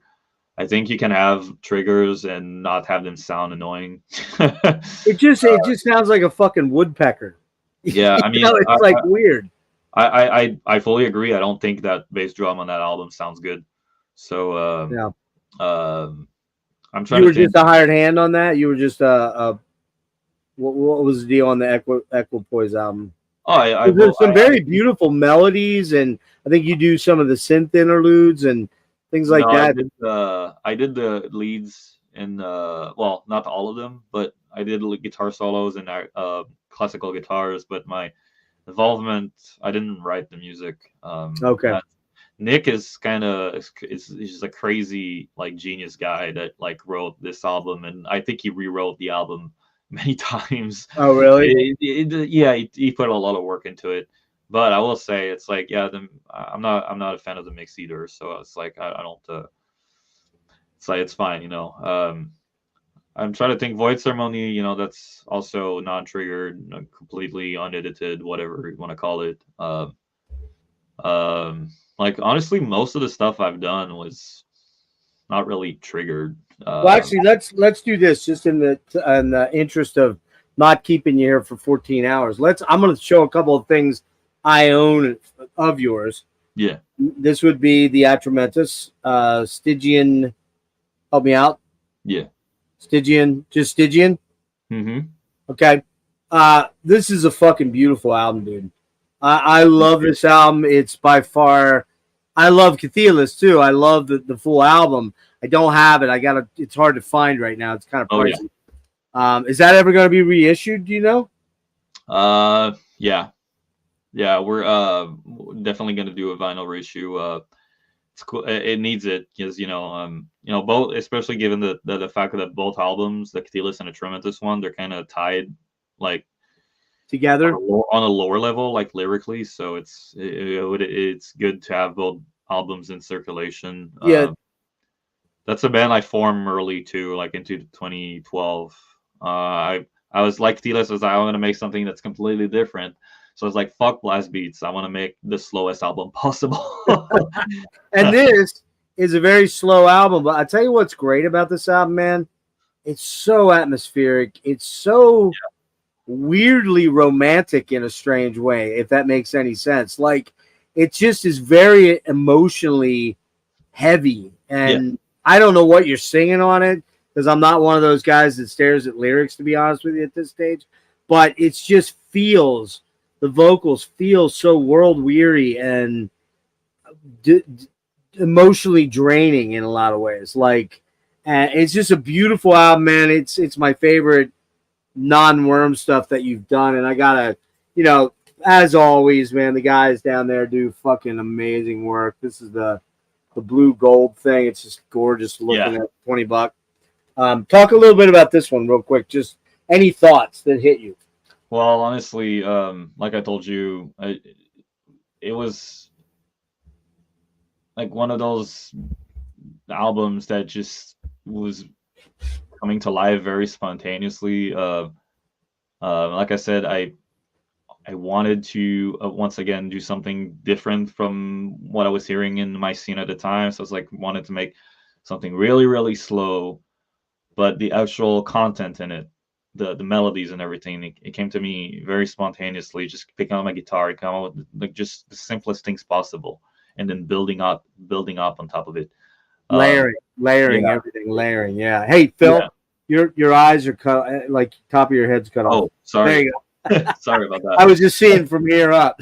So, But man, it's a stunning album, dude. And I think when it came out, man, I remember it got a lot of really, really stellar reviews too. Yeah, it's an album that it took a while to get it out, because I wrote all of it kind of like, I mean, the whole concept, the whole album, like I said, it be spontaneous, but at the same time, it felt like something in me had to come out. I won't tell you like the whole story, the whole details. I mean, it takes too long, but it was something like deep down inside me, like some stuff that I cannot express with words that I needed to express with music. And it was like the first song, which is actually the last song on the album. It was done really like quickly, like really like not in one sitting, but like close, like really. Obviously the more arrangements will come later, but the entire structure was like done really quickly, and just like, fuck sleeping, fuck eating, just focus on that, and just write until it is done. And just there's something inside me that I need to express what I've been through, and so that song was born. And then it's like, I gotta write something else, and that took another year. So that was in fast forward 2013, I wrote the first song on the album, and then once again something undescribable that I needed to express, and the song was born. I obviously wanted to start that song with a heavier riff, and I had a Chthe'ilist riff actually that I didn't use, and I slowed it way down. I was like, "Holy fuck, this is cool!" And I built it off from that one riff, and I wrote that one song in one night. Wow! Holy shit! So, like I said, the lyrics and additional arrangement, they would come sparse moments later on, but like that album like was almost written like the core structure of each song. It was almost like one day each, so it's very spontaneous. And the lyrics, obviously, it took me a while to write the lyrics. When you do get a chance, to dive into like the lyrics, you'll see that there's like a multi-layered story inside the album, and I think it will take me too long to explain. But okay, that's fine. I put a lot of time to it. I think the other reason why it took so long to release. So we're talking creation of the album in 2012 in 2013 versus its album release in 2020. Right. Wow. Have a drummer that's willing to play slow, because like I said, everyone in Quebec plays fast. Yeah, exactly. Yeah. They also play with triggers, which right. They have their place, but Yeah. I want a drummer that only wants to play slow stuff. So it took me a while. Eventually, I got a full lineup. The guys from Chthe'ilist and some friends of mine in other bands. We actually recorded it in 2018, and this is the album. It's a long time in the making, and I'm not sure if there's going to be another one. I was just going to ask that. Is that ever something you thought about, or? Well, I thought about it, but it's like I feel like the music needs to come from a dark place, and that's where this album came from. And I feel like I'm not in a dark place right now. That's a good thing. So the music would be different. Right. It would be good, but it would be very different. And I feel like what a part this band makes just so unique is like it's beautiful, but at the same time it's very anxiety inducing, oppressive, and dreary. And that's what I was feeling like at the time. And I'm not feeling it out right now. So what's the point? Yeah, I remember watching the first. Actually, it's weird. I said I wasn't really aware of you until Andrew made it clear who you were, but that's actually not true. I watched an interview that you did with Robert over at the Metal Meltdown. No, yeah. And about 2-3 years ago, right around the time, well, 3+ now, because it was right during the pandemic, I believe. And you were actually, I think the Atramentus album had either just come out or was coming out or somewhere in that range. And I remember you talking a little bit about anxiety and depression and those kind of things, which, we all go through at some point. Yeah, we do. And if you're lucky enough not to, you have no idea how lucky you are, truthfully. Mm-hmm. So, because I've struggled with anxiety my entire adult life, and it's affected me pretty profoundly. So I get exactly where you're coming from. But dude, it's a stunning album. It really is kind of a monument unto itself. So if it doesn't lead to another album ever again, I don't know that that's a bad thing. It's so good. That's a 10 out of 10 album for me. And I haven't listened to it in a while. And I threw it on earlier today, and I'm like, God damn, I forgot how good this is. It's just such a cool, it's a unique sounding album in many different ways, because you might say, well, okay, it's evoking and it's disembowelment and it's blah, blah, blah, blah, blah. But it is, but it isn't. It's its own animal, Yeah, I feel like you listen to it and, you can tell some of the influences, but at the same time, it doesn't sound exactly like them. So that's something I'm kind of proud of. It has the DNA of like many like old like extreme doom bands, but it does its own thing. It's funny because we got a lot of comparisons with like a lot of contemporaries, which a lot of them are my friends and everything, but I actually wrote that album before they even existed. So oh really? Yeah, I mean we got a lot of comparisons with Bellwitch, which I think is an amazing band. Like live, oh my god, have you seen them live? Yeah, I have. I saw them open up for Neurosis, and they did I wrote that album before they were around. So I guess you did. That's true. Yeah. Like, the only reason we got compared is because we share the same artist. Oh, Lewandowski. Yeah. Oh, he looks the same, so it must sound the same. So people have a very strong. I see it, but I don't necessarily see it. And Dylan's really cool, and they're stunning live. I was amazed at the sound they made for two dudes, right? And I love their sound guy too. No, I don't know him. Yeah, so he's the great sound guy. He's the one that did the sound for Worm on the last tour. Dude, he crushed it. He crushed it. Fucking awesome, man. And I feel like there's a reason why more people know Bellwitch is because they actually play that shit live. I'm not sure if I could play that tremendous stuff live. It would be very emotionally demanding. Yeah, it was very heavy. My son went with me to that show because I'm a huge Neurosis fan. I don't know if you noticed Steve Von Till was on one time for like 4.5 hours. We just went through every album and all his solo stuff. I don't think he'll ever come back again. But so no, very, very cool guy, very great artist. And we went to see Neurosis on the final, what's likely the final tour for the Fires Within Fires album, and they opened, and I was just like, wow, this shit's fucking amazing, man. So a couple more we'll get into, and then we'll do our little thing with the albums, the things that we think people should need to hear. But yeah, what about Eternity's End? And I want to talk about Eternity's End, which is a project that you're in with Christian Munzer, and also we'll talk about the latest first Fragment. Chthe'ilist we kind of touched on pretty deeply. I really want a vinyl reissue of that, dude. So you gotta get on that shit. Hey, no problem. And I really would like a CD of it too, but man, they're kind of spicy on Discogs at this point, so hard to find. But anybody that doesn't know Chthe'ilist, it's right for me. And can you say the name of the Le Dernier Crépuscule? Le Dernier Crépuscule.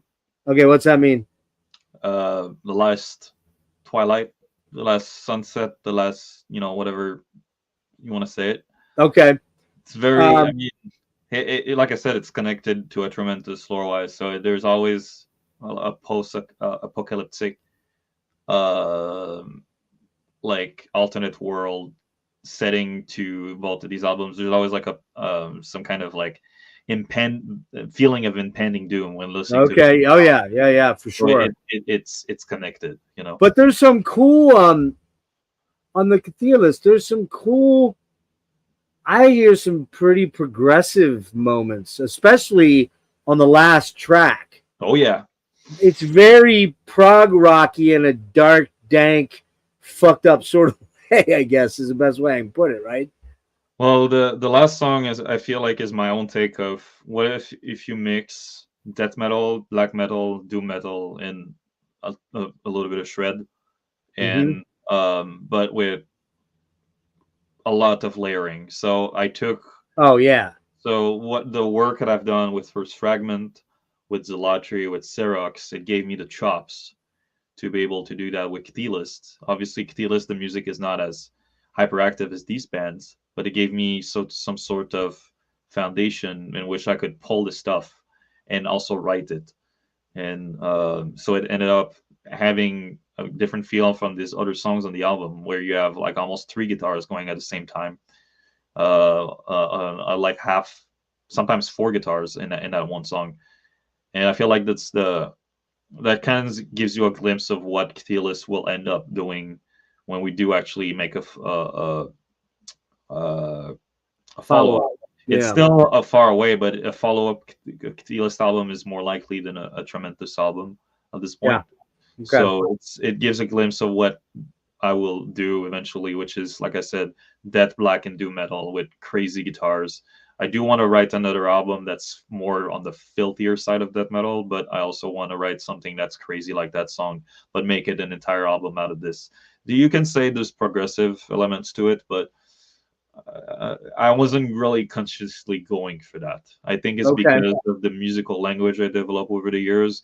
It made me unlock certain abilities that it makes it natural for me to pray crazy shit. I mean, it goes with the heritage that I have, obviously coming from a family of metal musicians that also taught me about prog, my discovering Rush and also discovering prog rock by my mother. Quebec had a lot of prog rock bands back then. So like having that heritage in me and having the musical background, it kind of made this song, I guess it was a no-brainer to kind of expand and on the guitar work and make it just wilder but still dark. Who did the artwork for this, man? Because it is Paolo Girardi. Paolo Girardi. Okay, yeah, I should have known. Yeah, it's very bleak, it's very desolate, it's kind of isolated, it's kind of the sky is impending doom, man. You just don't know what's going on back there, right? Yeah, and the colors fit apocalyptic. The colors fit the sound of the album too. It feels like everything is murky and not swampy, but disgusting. And I associate colors with words. So I was gonna say you do that. You're synesthetic a little bit. Yeah. Okay. Yeah. Very cool. Very cool. Devin Townsend. Same thing. Devin Townsend. Synesthesia. Yeah. Yeah. Do you want to say anything about this album? I didn't listen to this one, man. I listened to the last one. Anything? Well, like I said, this one I wrote half of it. It's the mixture of what we did on the EP and what we would do later on Gloire Éternelle. So there's the neoclassical stuff and the more, I guess, more like regular tech that minus the neoclassical touch on other songs. So it's a cool mix of styles. And I also think that album changed a lot of things. It's the album that got us signed. It's around the same time Chthe'ilist got signed too. Okay. So it opened up a lot of opportunities for shows and everything at the same time Chthe'ilist was doing. So it's like these two albums, they came out the same year, by the way. So it was a very interesting and intense year. Yeah, a lot going on. Yeah. Yeah, and both sides of the death metal spectrum is completely different. Looking back at it, I will say I don't really like this album. I don't like my playing on it. I feel like I'm not myself. Like I hear my playing on the Chthe'ilist album. It's like this sounds truer to what I want to do. And when I listen to the stuff on First Fragment, I feel like a lot of it is forced. So as a result, I don't like listening to it, but I like the compositions. So it kind of evens out. I don't like all of them, but I do feel like it has stronger moments than the EP. And look at this. You guys were fomenting the future because you had a solar eclipse on there. Look at that. True.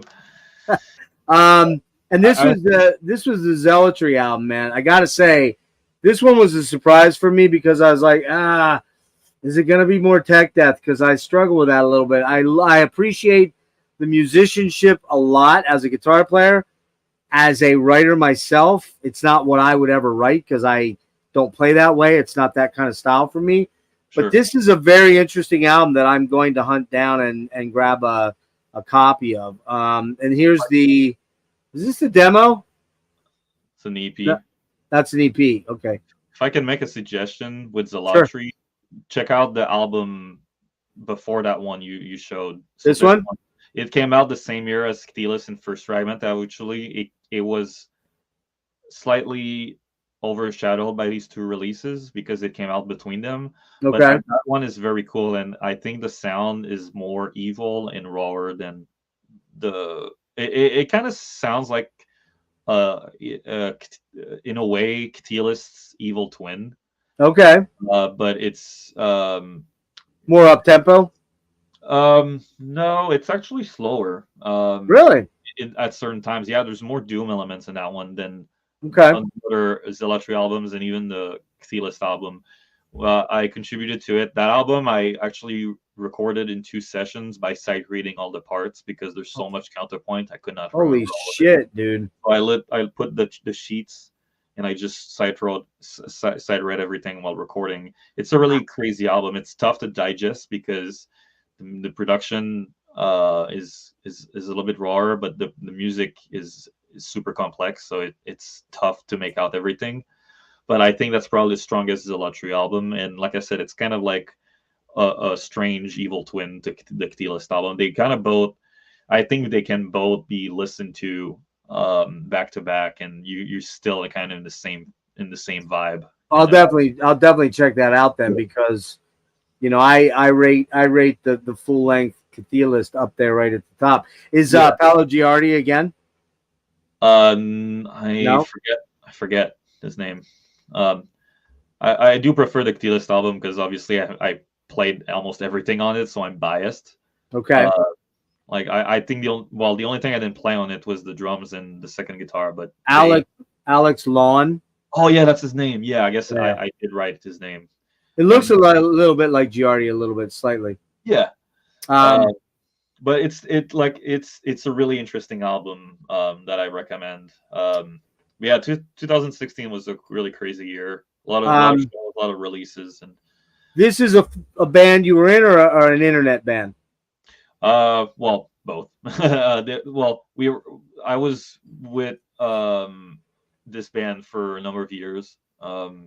We did one album in 2012 with programmed drums. Then I sat out the next one, and then we did and When the Sky Was Open in 2015, and then we Okay. did this one. This one is probably the fastest album I've ever done. A lot of riffs were written a long time ago, so almost 10 years before it was put out. And honestly, the drumming on this is completely insane. That's one case where I think like the drums benefited from triggers, because you want to really hear everything on this. But it doesn't. I don't think it detracts from the brutality. I think it's a very punishing album from start to finish. The riffs are really complex. Some dissonant parts in it. I rarely use that word, but there's some very dissonant parts in this. Not as much as Zealotry, but it's interesting to hear it in that context, because you don't hear that in that sort of production style. Yeah. There's some melodic parts in there, but it's more like old cryptopsy. Yeah, I got to be honest with you. I struggled with this one. I was not digging the vocals much, and the drums, man, they kind of drove me in. Triggers, yeah. Yeah. It's not. It's what you said. The death metal scene, like, you got to remember, Phil, I came in at the very early days of Deicide, Death, Possessed, all those bands, but I didn't get it then. It literally took me until 2001 and hearing Blackwater Park for me to go, all right, I gotta rethink this, right? Because I was into like Skinny Puppy and Frontline Assembly and all that stuff, and I don't know. Do you know Porcupine Tree at all? Yeah, a little bit. All right, so Stephen Wilson and I are buddies. We go way back to '99, and we were trading a lot of music back and forth. He's like, I sent him like a bunch of Frontline, and he's like, and then he sent me Opeth, and I'm like, dude, the vocals. And he's like, wait a minute, you just sent me all this processed vocal stuff from Frontline, and you're telling me you like that, but you don't like this. And I'm like, oh, yeah, that doesn't make a lot of sense, does it? He had to make me reframe my thinking. And once I did that, man, then the floodgates opened, went backwards, started buying all that stuff that, I was kind of pushing away at the time. You know what I mean? Yeah. But this one's a tough one for me. I just didn't get the Serocs stuff. I'll try again. Yeah. This one here, you should know about me, and Andrew will tell you, I fucking hate power metal. So, guess what? The playing on this is stunning. Like, it's mind-blowing. It's you. It's Munzer. The record. It's just, but man, it's too fucking happy.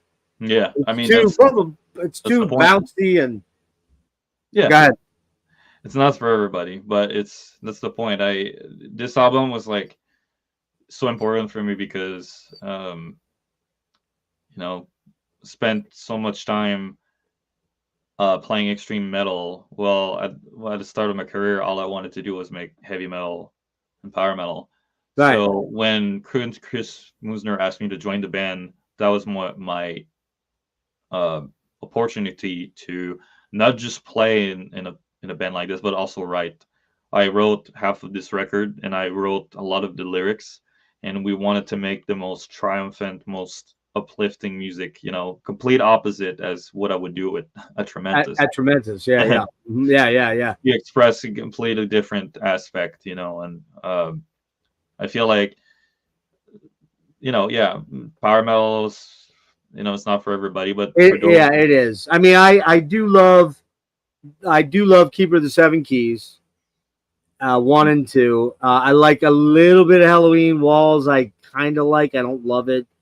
But I got to be honest with you, I don't know if there's much Euro power metal you could make me go, oh, I love this. I do like a band you like, Under Jolly Roger.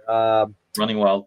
Running Wild. Great band. Well, funny you mentioned this because we have a lot of Running Wild influences, not in the vocals, but a lot of the riffing. So we were like thinking of combining late 90s German power metal and 80s like guitar shred, you know, and that's and the vocals, they're like more like, you know, it's the guy from Hybria, so the vocals are very much like Hybria.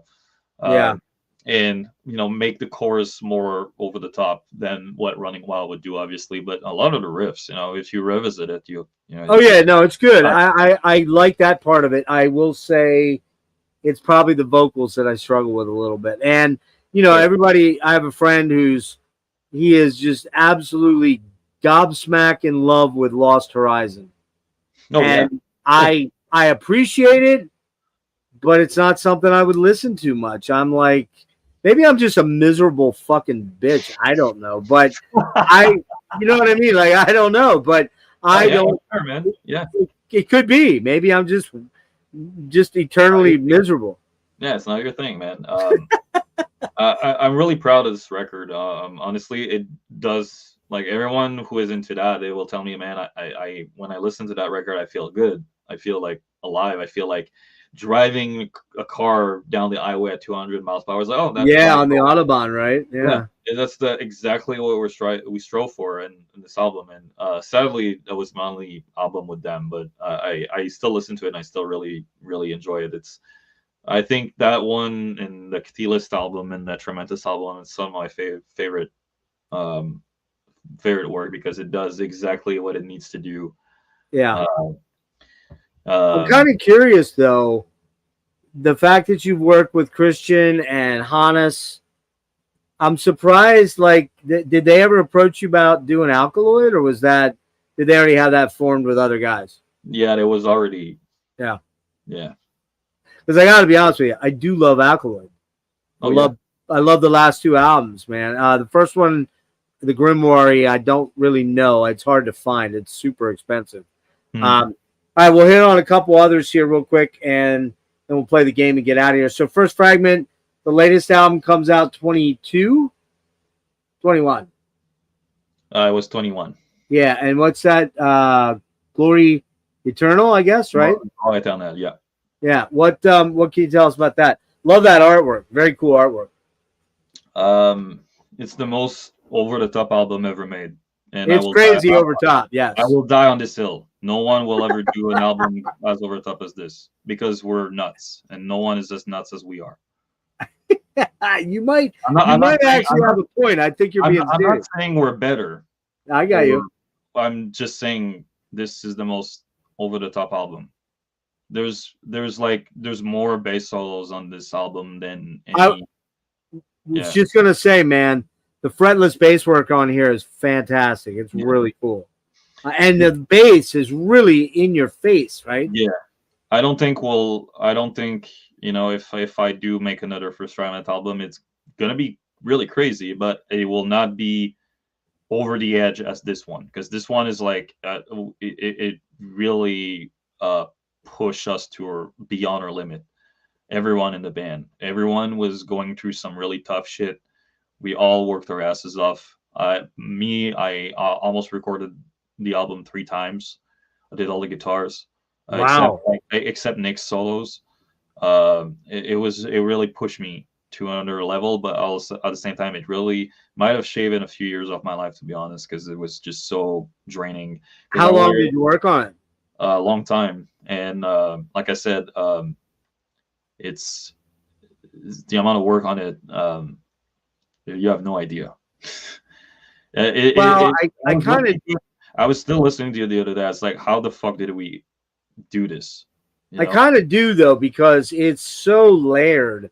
There's so much going on. It almost, like, for an ADD guy like me, it's like I'm like going, what the, you know, it's like my head was on a swivel at times, right? Yeah. I mean, there's so much crazy lead work and counterpoint stuff going on and melodic counterpoint going on, and you're like, what the fuck, man? Like, I will say this, as crazy as this is, at least the structures are kind of clear, you know, like every song is a chorus or a part of it.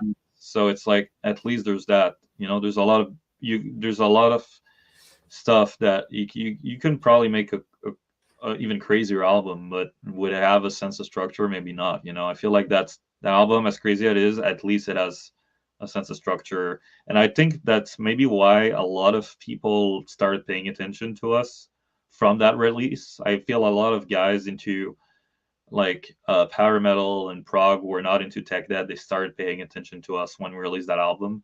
And I feel proud of that. I feel like we've kind of blurred the lines between a lot of styles with that record. Oh yeah.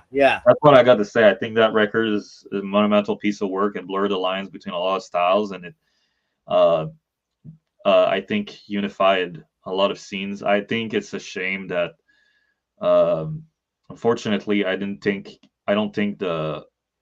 it got the proper treatment it deserves on the promotion aspect of Really? it. No. What label is that on? Unique Leader.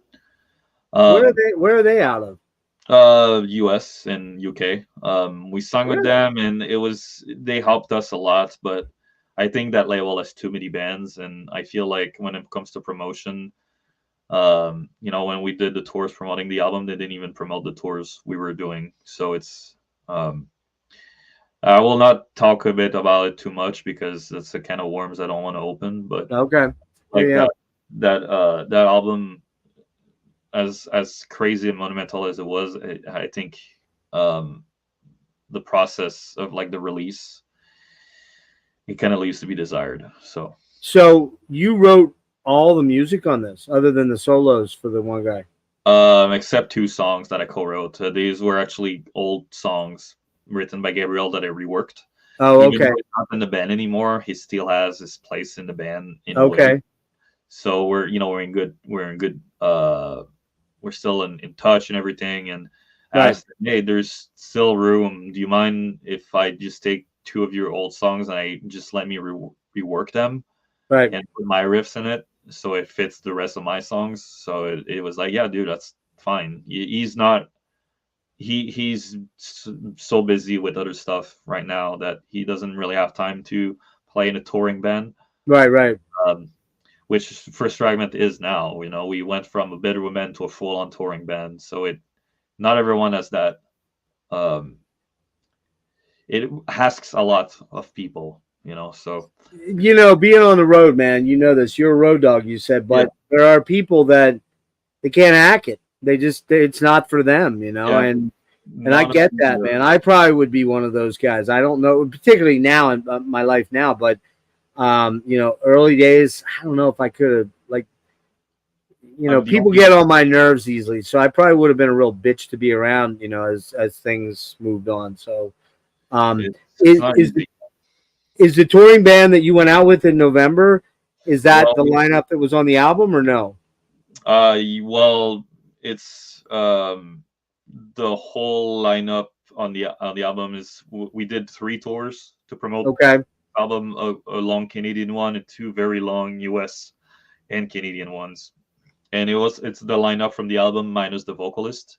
Okay. So technically, I'm the only original member left when it comes to shows. David is still in the band and will do the next album, but he doesn't want to do shows anymore. So I'm basically like I said, I cannot ask of people to take so much time and energy off their own life to go on the road. So but the rest of the lineup on this album is on the road. So Nick on guitar, Forrest on bass, Le Fou on drums. These guys, we went through so much stuff together. We went through so many hard times together. It's kind of hard to imagine going on tour without them, to be honest. So we talked about this album briefly here, I believe, a little bit. It's not coming up. I can't get it to load. What the heck? Doesn't want to go. It doesn't want to blow up. Do Nothing. And also this is the other album that you're on, that you've written music for, which was the split with Dream Unending. Yeah. I love this thing, man. This is so good. Raven Blood. Those songs are so killer, man. But I got to tell you, man, the beginning of Blue Nothing, man, that song, that beginning is so fucking cool, man. It's just so fucking cool. Like, I can listen to that over and over and over. It's just, I got to say, you and Slaughter, man, you guys are onto something. There's a real vibe there that's just super, super awesome. And you mentioned that you're pretty much well on the way to being done with the new album, or did I miss? Am I misquoting you? As No, far I as writing, mean, you're not misquoting. I mean, we have the skeletons done for all 6 songs. We might not be 6 songs, it might be more, who knows? But we got 6 songs, the skeletons are done, and we're just gonna make them better. okay. Until we hit the studio, which is soon. Yeah, it's the most evil sounding worm release. Wow, It's not as doomy as for Everglade, but it still has a lot of doom parts. But the black metal elements are more prominent, but they're just more evil. There's something that's about the riffs. Every riff feels really evil, like you're entering a dark castle. There's still like some 80s sounding parts and like some really catchy harmonies and everything. But overall, I feel like it's the most evil sounding release of the band. And I mean, I'm really proud of Starpat. Like Blue Nothing I think is great, but the stuff of Starpat, I think it's my favorite, some of my favorite guitar work I've ever done. So oh, dude, your playing is fucking sick on it, dude. thanks, man. It's so I worked hard.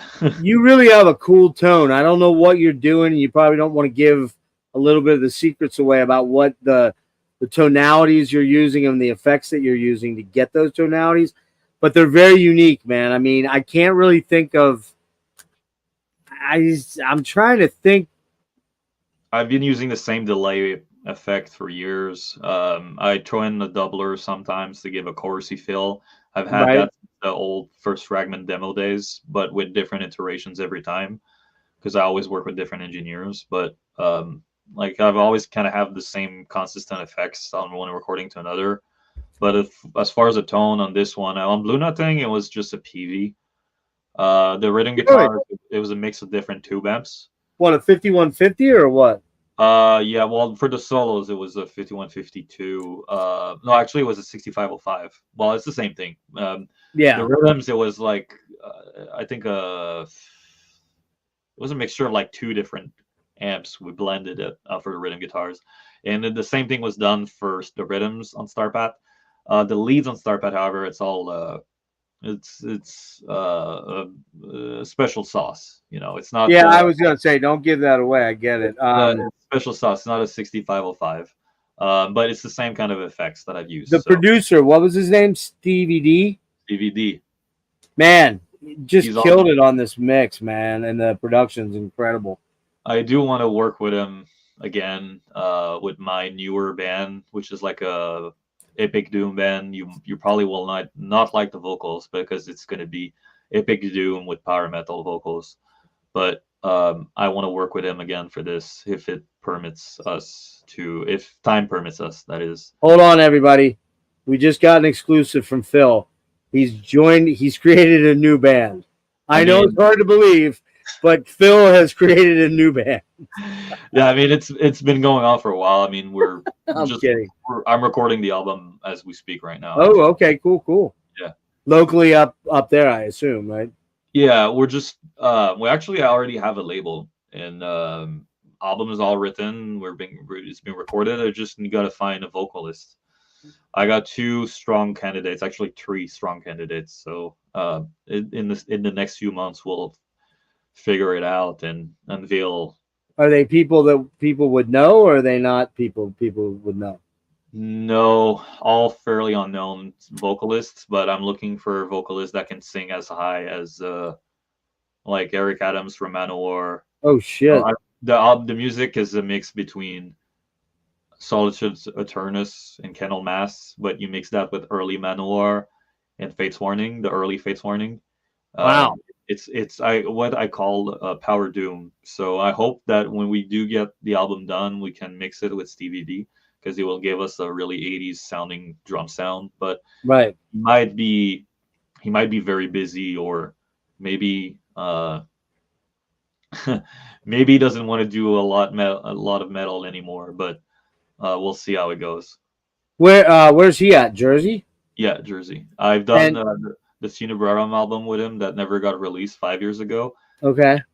The drums, the album sounds just as massive as Worm. It's just too bad people haven't heard it yet because it's unreleased. But Do you know where you're gonna record the new Worm, or is that still in process?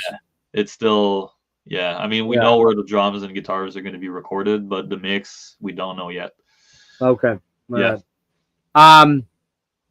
Any more touring plans for Worm before the new album, or no? Yeah. I mean, the album's definitely not going to come out this year, so we got some stuff we're gonna announce soon. Not in America, but Okay. in other parts of the world. And I do feel like a headlining tour is going to be the next thing for us. So Any festivals over in Europe? I know you probably can't get into specifics, but is that yeah. anything that's in the offing or no? Yeah, definitely some fests. It's going to be fucking awesome. It's still in the planning, but we're definitely going to hit up a bunch of fests, and it's going to be a killer time. This stuff is really fun to play live, and it's influencing the way we write. Feel the more you tour, the more your songwriting evolves. That's why I used to be in all these internet bands like Serocs, Zealotry. It was great, but it had, that's in the past, and I kind of don't want to do that anymore. I kind of just want to play with bands that actually go on the road. So yeah, it just motivates me to write music much better that way, I think, because you want to write music that you're going to perform live, and when you're a studio band, you can get away with a lot of stuff, but you can jerk off forever and make all exactly. this crazy stuff that you could never recreate live without running tons of tracks too. So what I never got to that point, thankfully, but the songwriting aspect of it, you get more conscious about how you're going to arrange the songs, like how many guitars you're going to have, like 2 plus a layered one, like how many effects. It's like you got to think of it of like you're going to write something that you can easily, it will translate better in a live setting. So that's what I'm saying. It's right, reproducing it. Yeah. When it comes to performance, I do sometimes change my solos live, just because, let's say 5 years ago I want to channel a certain sound, but playing wise I moved on. So the stuff I play with First Fragment, the stuff I recorded with Dasein, the Dasein album 11 years ago, I play differently now. So yeah, sure. I'm going to sound different, exactly the same as I play, obviously. But as far as the actual execution, I think nothing I've done is like undoable live. Some parts more difficult, but I think I've kind of I'm glad I'm not in the current generation of like guitarstagram stuff, which people doing like completely impossible guitar parts. Yeah. Where they sped the film up and they, if you're a guitar player, generally you can watch somebody and go, yeah, that's not real. Yeah. Or miming as its purpose, because you started in guitar playthroughs, like the pro shot ones, you treat it like a music video and everything's mimed in a music video. It's the same thing, but it's like just you playing, and then you're like, this is how I play, and then it's like a completely impossible guitar part.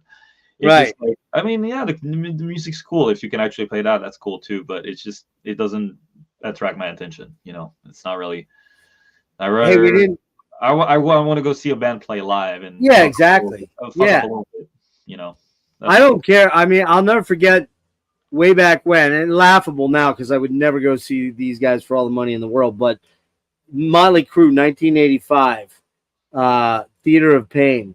Some chick threw her bra at Mick Mars, and it wrapped just perfectly. It hit the guitar neck and wrapped around, and it was live, dude. It was live because he stopped playing. I was like, and it was like, but I gotta say, man, like, I liked Loudness better because Akira was playing guitar, and I like Mick Mars. Mick Mars is the best part of Motley Crue, if there is a good part of Motley Crue, but he was the best part of Motley Crue. But it was live back then. Now you just wonder sometimes, But hey, I didn't mention this one too. We should quick talk about this one. Give me a quick hitter on this, and then we'll wrap up. Well, that the album is very special to me. Because Is that your most recent release? um Or was Star Path? Star Path is the Star most Path, yeah. recent one. But it's kind of, I feel like that album kind of, what I did on that record, they're not my songs, but I co-wrote them in the sense that like both guitars are all almost like independent from each other, so it's almost like I wrote different riffs on top of existing riffs. Okay. And it kind of took what I learned to do in past bands like Chthe'ilist or Zealotry, but then I put it in a new context, and then we all got together, channeled different influences, and Garrett wrote most of the stuff with Charlie, and then I came up with all the arc counterpoint and the harmonies on top. So it's, like I said, it's almost like one new guitar sitting on top of the rest, and Okay. a completely unique feel to it. And I feel like the album is it's so raw. Like nothing is edited, nothing is. It's just like pure, like It's a killer death metal album, man. yeah, But it's still, it's progressive, you know. yeah, but it's got progressive elements to it. That's why I really like it, and love the color scheme. Is this who's this one? Yeah, it's Who did the art? Sadly, I forget his name all the time. I killed the page, so we'll have to look it up. I don't think I'll be able to see it. Well, wait a minute, hold on. It maybe in the back of the vinyl, maybe. But yeah, it's he really nailed the color scheme. That there's such a unique character to this album. Everything feels alive, and it's almost like I don't do drugs, but I imagine if I did drugs while listening to that album, I would probably access the higher planes of existence while listening to it. Everything is so vibrant and alive on this record. The production is so unique, and like I said, it's a really special album to me. And I do think the mix of styles, Garrett is a more fusion influence soloing style, and I do like on the second song on the album, I do like a solo that I dub like AOR on crack, because it's like influenced by the AOR band called Harem Scarum. Oh yeah. But you cannot tell it's influenced by them. It just the rhythm that the guitarist has, I kind of borrowed some ideas of it, and the solo has its own independent rhythm from the rhythm guitar and the bass, the drums, but it creates some sort of synergy. So almost like it's not just the solo thing on top of everything. It's almost like two components responding to each other, but in rhythmic patterns. And it's just these tiny moments on that record that feel so special to me. And this is also the first death metal album since Chthe'ilist that I've done lead vocals on top. So on song 2 and the last song, and I think one part of Entropic Reflections Continuum, the song, I did some lead vocals on top. So it was my first time since the recording sessions of the Chthe'ilist album doing lead vocals for a death metal band. I did all the lead vocals. I did all the lead vocals in Atramentus, but it's Funeral Doom, so it's a different vibe. Sure, it's a different vibe. So yeah, overall a really special album. Also, it has my drummer in Fibbing, Charlie, is in Morbid Angel now. He's a really amazing drummer, and the bass player. Yeah, I know who that is. Yeah. The bass player also is from Stargazer. It's a really unique band from Australia. So that's an Australian band. They're a killer, man. It's almost like an all-star lineup. Yeah. Unfortunately, it's going to be the last album you hear of this band with this lineup. Garrett is writing the next one, but I will not be on it. Charlie will not be on it. Maybe Damon, the bass player, will be on it. I'm not sure, but I'm not in the band anymore, so who knows? That was it. That was just the one. Yeah, just the one. Oh man. Okay. Yeah, it's a shame, but things happen. The band moves in a different direction, and I move in a different direction, and stuff like that happens. Real quick, want to ask you about gear and guitars real fast, because a lot of people like that stuff. What you're an Ibanez guy mainly live, right? Well, from what I've seen with Worm anyways, right? Warm is a mix. I've used Ibanez on one half of the tour, then my Schecter on the other half. I use both almost equally. Sevens though, right? Sevens. Yeah, I figure I'll just stick to sevens because I can go from one band to the other without changing guitar. Some bands require 6 strings, some others require 7 strings. So if I just keep on the same guitar and maintain the same consistency in playing and sound, that's what I want. It's the reason why I went to EMG to get endorsed, because I want to get the same consistent sound. Which pickups are you using? So the ones that I have on my Schecter, they're the Jeff Loomis guitar model. The EMG came with it, so I'm not even sure what they are. I ordered some active pickups for my Ibanez. I actually don't know the brand. I just know they sound killer. And I got 8185 for my Jackson, but that's 8185. Yeah, I mean, you like the active over the passive then? Yeah, so it's just gives me a little bit more boost consistency. Yeah, especially for like the long legato runs that I do. It just needs a little bit more sustain, so I prefer active. So yeah. Who are your favorite legato players that you feel influenced your playing style? Joey Tafola. Oh man, God, yeah, that's going way back. Yeah. Yeah, I mean, he didn't do as crazy legato on his first solo album, Out of the Sun. That's one of my favorite albums. But what he did on Infra Blue and that Jack Benzer album, For Judgment, it's the craziest legato lines ever. He was Jag or no, I'm sorry. Yeah, Jack Benzer. Shrapnel, right? He was on Shrapnel. Yep. Mm-hmm. Yeah. I mean, you probably love a lot of those artists. I know I heard you mention. I got the entire collection on vinyl for all the Shrapnel artists. Do you? From the like that first Michael Lee Firkins albums, man, is so cool because he's playing country shit, but yet it's like metalized country almost, right? Yeah, he's Michael Lee Firkins is like one of the most mind-blowing guitar players in the world. He's so underrated. It's fucking crazy. Is he still around? Does he still do anything? I haven't heard anything out of him in years. I don't know, honestly. Yeah. A lot of them, they're not around. Tony McAlpine's still around. Oh yeah, Tony's still doing stuff. Racer, Planet X, and does his solo thing. Man, Tony is fucking. Oh my God, is he crazy good? I have. I didn't pull it, but I've got the original Edge of Sanity album that he put out with the terrible artwork, like horrible artwork. It's one of my biggest heroes, man. Like you can hear his influence on the first Fragment stuff, but especially on the Worm stuff. Like you were mentioning that Blue Nothing, at the beginning. That's Phantom and we love Tony McAlpine. So it's like we got to have some T-Mac shit in there, Yeah, and of course you talked about Racer X. You got Paul, and you got Bruce. Bruce is like underrated, man. That dude fucking. He shreds, dude. Oh, he's sick, man. He's so fucking sick, dude. Oh my God, man. Oh God, those guys. And then of course Jason and Marty, and just crazy stuff. Well, I tell you what, what amps then real quick, just amps 6505s and 5150s generally. Yeah, that's what I've been used most of my life. I still do. I got a power belt behind me. I don't use it much. I've only used it for live, filling in for various bands over the years because it was an easier way to just plug and play, I didn't use it for recordings. I've used mostly PV all my life. I use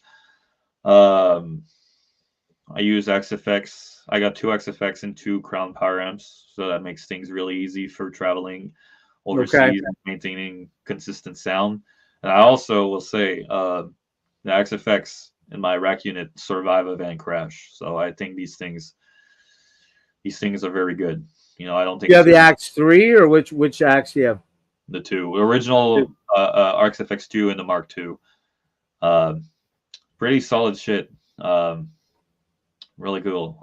So when you're playing out live, are you like with Worm? I don't think. Did you guys have backline? Were you going through the amps there or not? Oh yeah, I had XFX and a power amp. Oh, you did. Okay. Yeah, we don't go direct in. I like the sound of a cab. So you like the air coming at you? Yes, Yeah. I cannot. I've done the directing stuff with Ian Ears, with filling in for a band before, and it's not my band, so I didn't care. But if I'm playing with my band, I don't want to go directing. I Yeah. like the sound. I set my tone so it's indistinguishable from my tube amp rig, but with just easier access so to my effects. So yeah, Axe effects for live, with for Fragment and Worm, obviously different sounds, but it's just replicating exactly what my tube amp rig has done for either bands. Um, so yeah, it's like two X effects, two Pro Chrome Power amps. I got PV head, angle head, line 6 head. I got like 4 cabs. I got a bunch of stuff. Which line 6 head do you? It's the shitty Spider 2. It's my the old Spiders, yeah. Yeah, it was my first ed. I had a PV Bandit before. I think that's one of the best combo amps in the world. Then I had a Line 6, but I used it only for rehearsals, and I used it for a demo. Only solos, not rhythm guitars, back in 2008. But it was always PV, and mostly, yeah. All right, man. Any tie-ins, and then we'll do a couple quick shows and tells and get you out of here. What any tie-up things that you wanted to hit? Like I think we kind of hit most of the projects, I guess, right? Is there any new First Fragment, or is that kind of on hiatus for a long time? Well, I don't really feel like writing a new album right now. It'll come down the line, but I don't feel like it.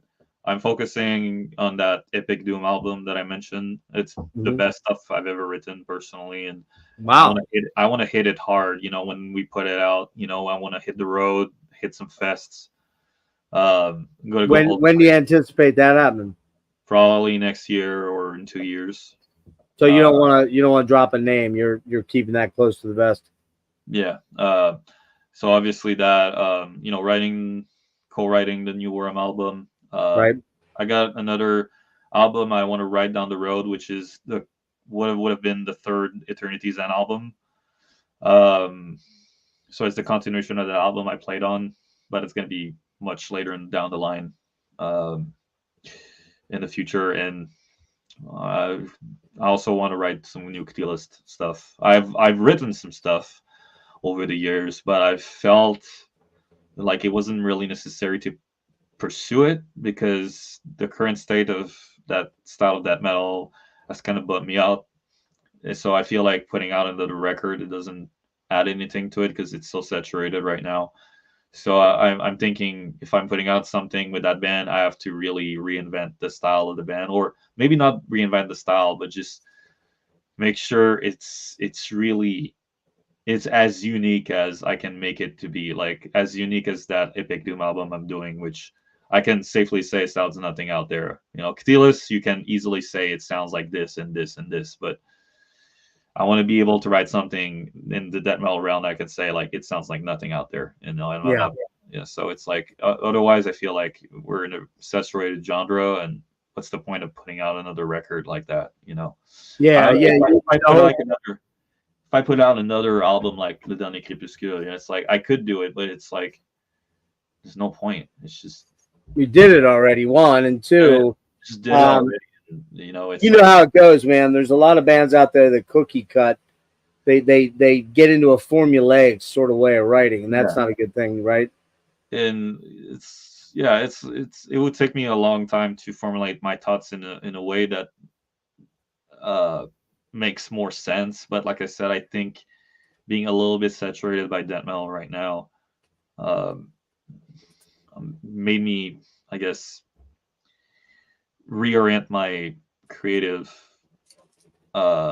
energy towards that other band that I'm doing, that Epic Doom album instead of Chthe'ilist. I think it's always driven toward doing something that I feel is you don't hear much around. Has a unique vibe to it. Uniqueness to it. Yeah. Obviously, that's a matter of opinion.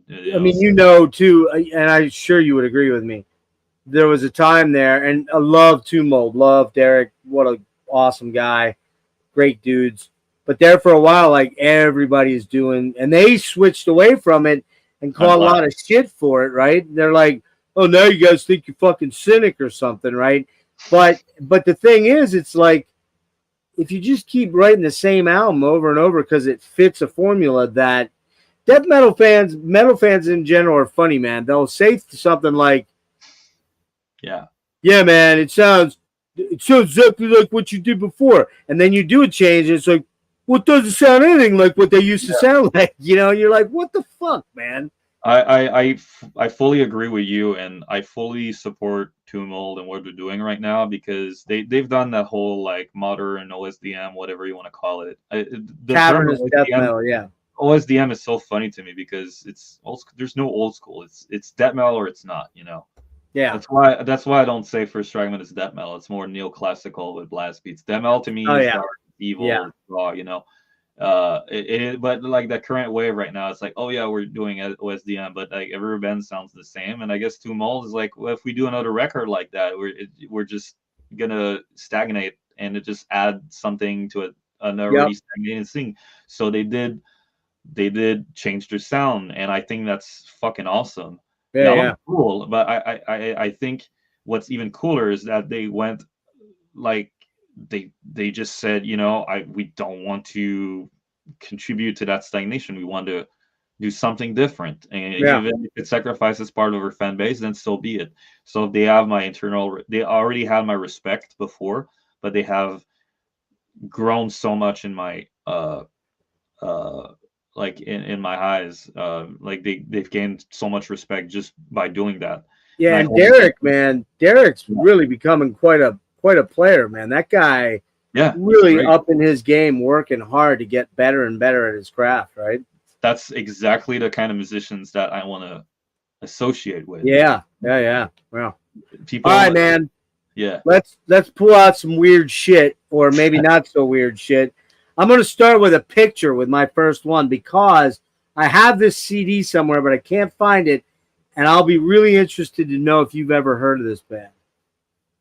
All right, you ready? Well, you're my guest. I'll let you go first, then I'll do one then. So go ahead, hit me with your first pick. Well, thing is, you asked me for 5 albums. And I pulled way more than that, but that's okay. Go ahead. Yeah, so I got 5 albums, and I got 5 other ones I guess will go in my how you say favorites? Honorable mentions. Okay, sure. Weird shit, just like underrated. Yeah, that's fine. That's great. Yeah. Absolutely. That's what I was getting at. Yeah. So okay. I didn't go in my vinyl collection because that's too big. That's fine. The first one I will talk about is this one.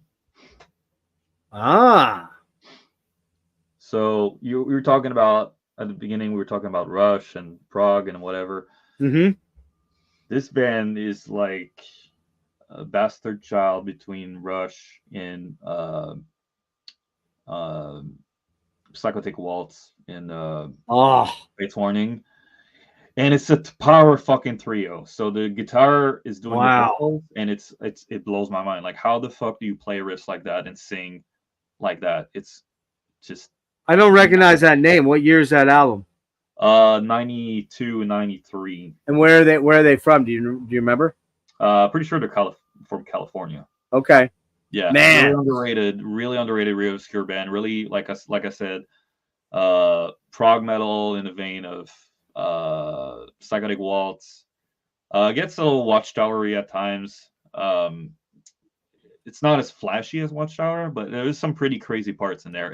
But like I said, the guy is doing that in vocals at the same time.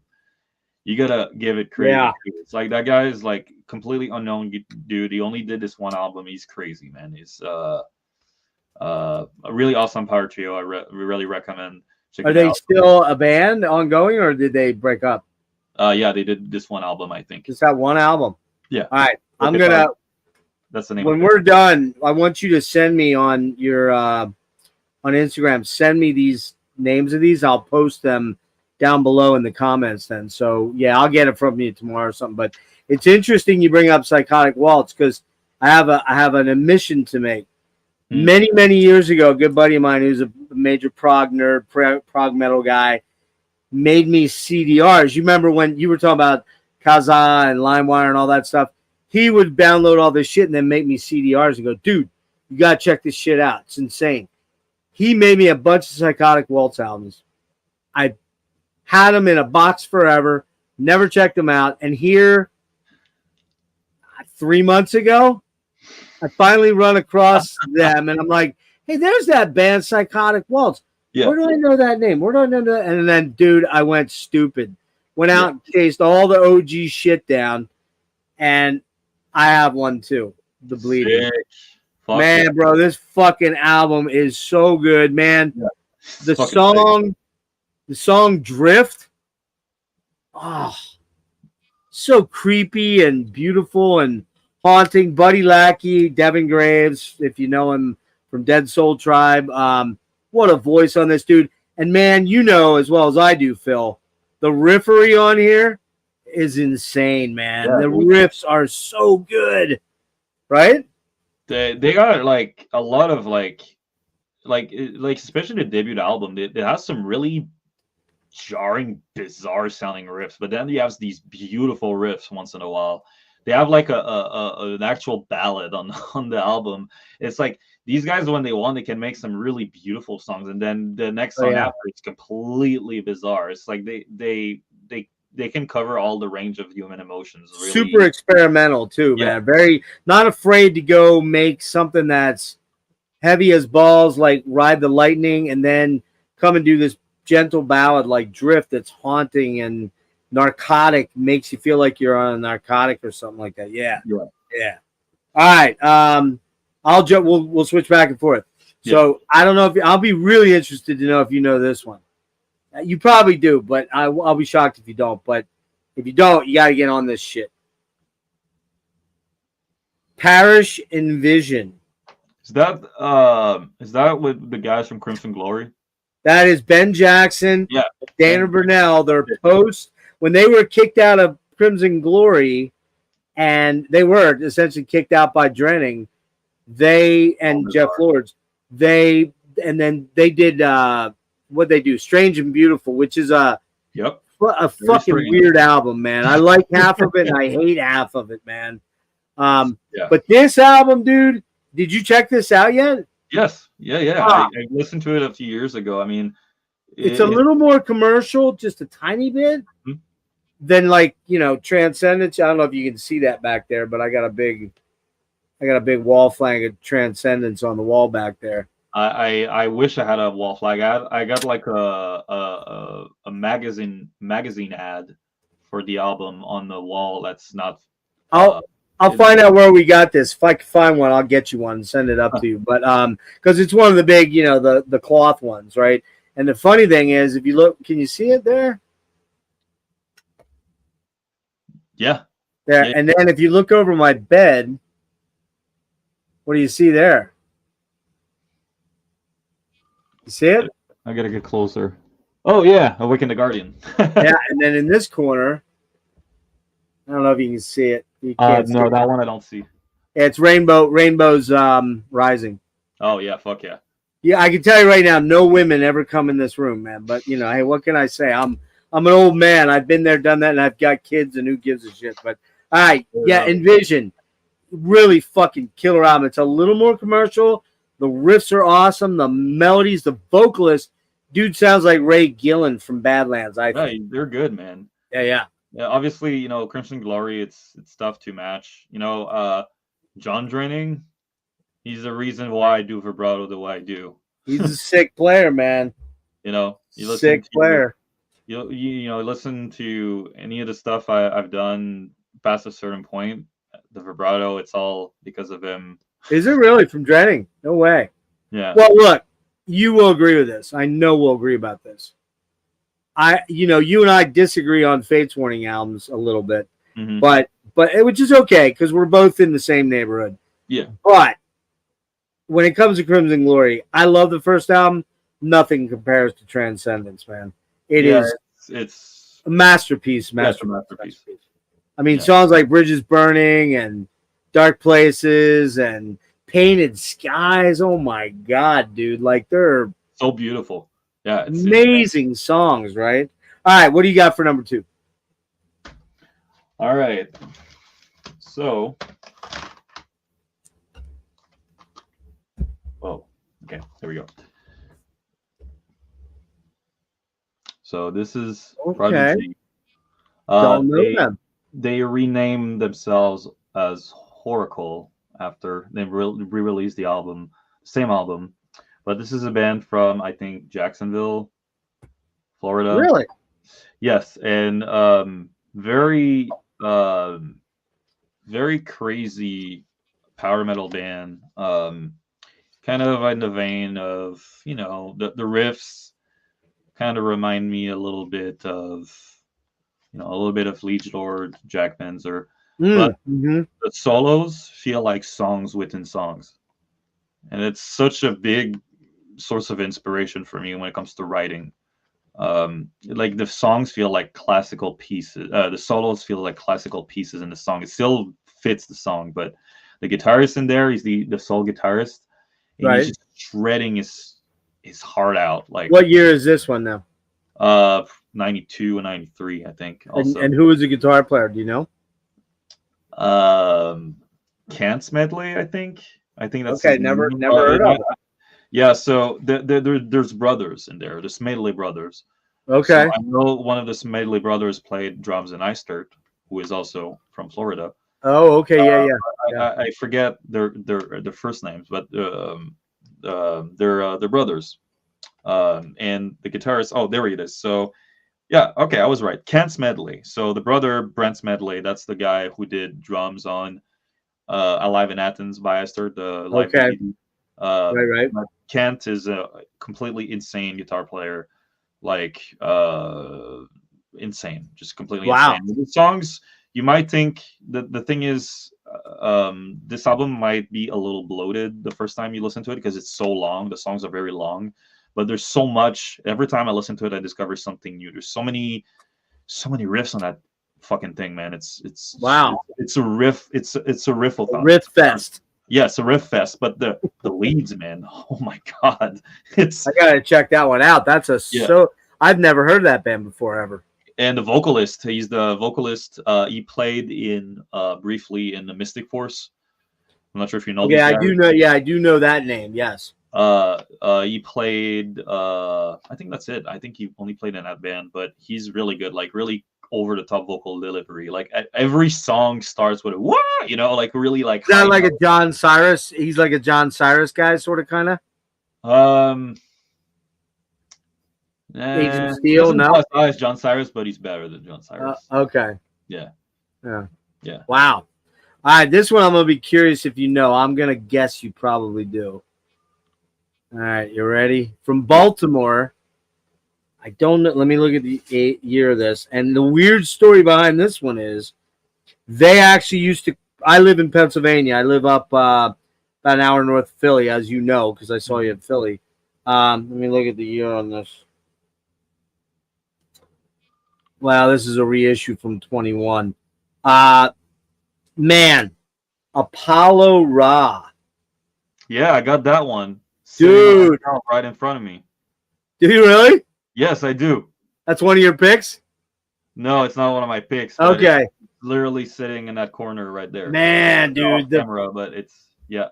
This is badass. This is Twisted Tower Dire. This is Queensryche. This is Fates, early Fates. It's so good, man.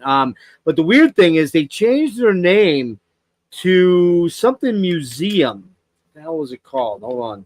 That's news to me. Yeah, they changed, they were Apollo Ra. They played locally in. Let me look it up here quick. I think that well, we got the same edition. I think that's like a demo from the early '90s that got reshoot. Yeah.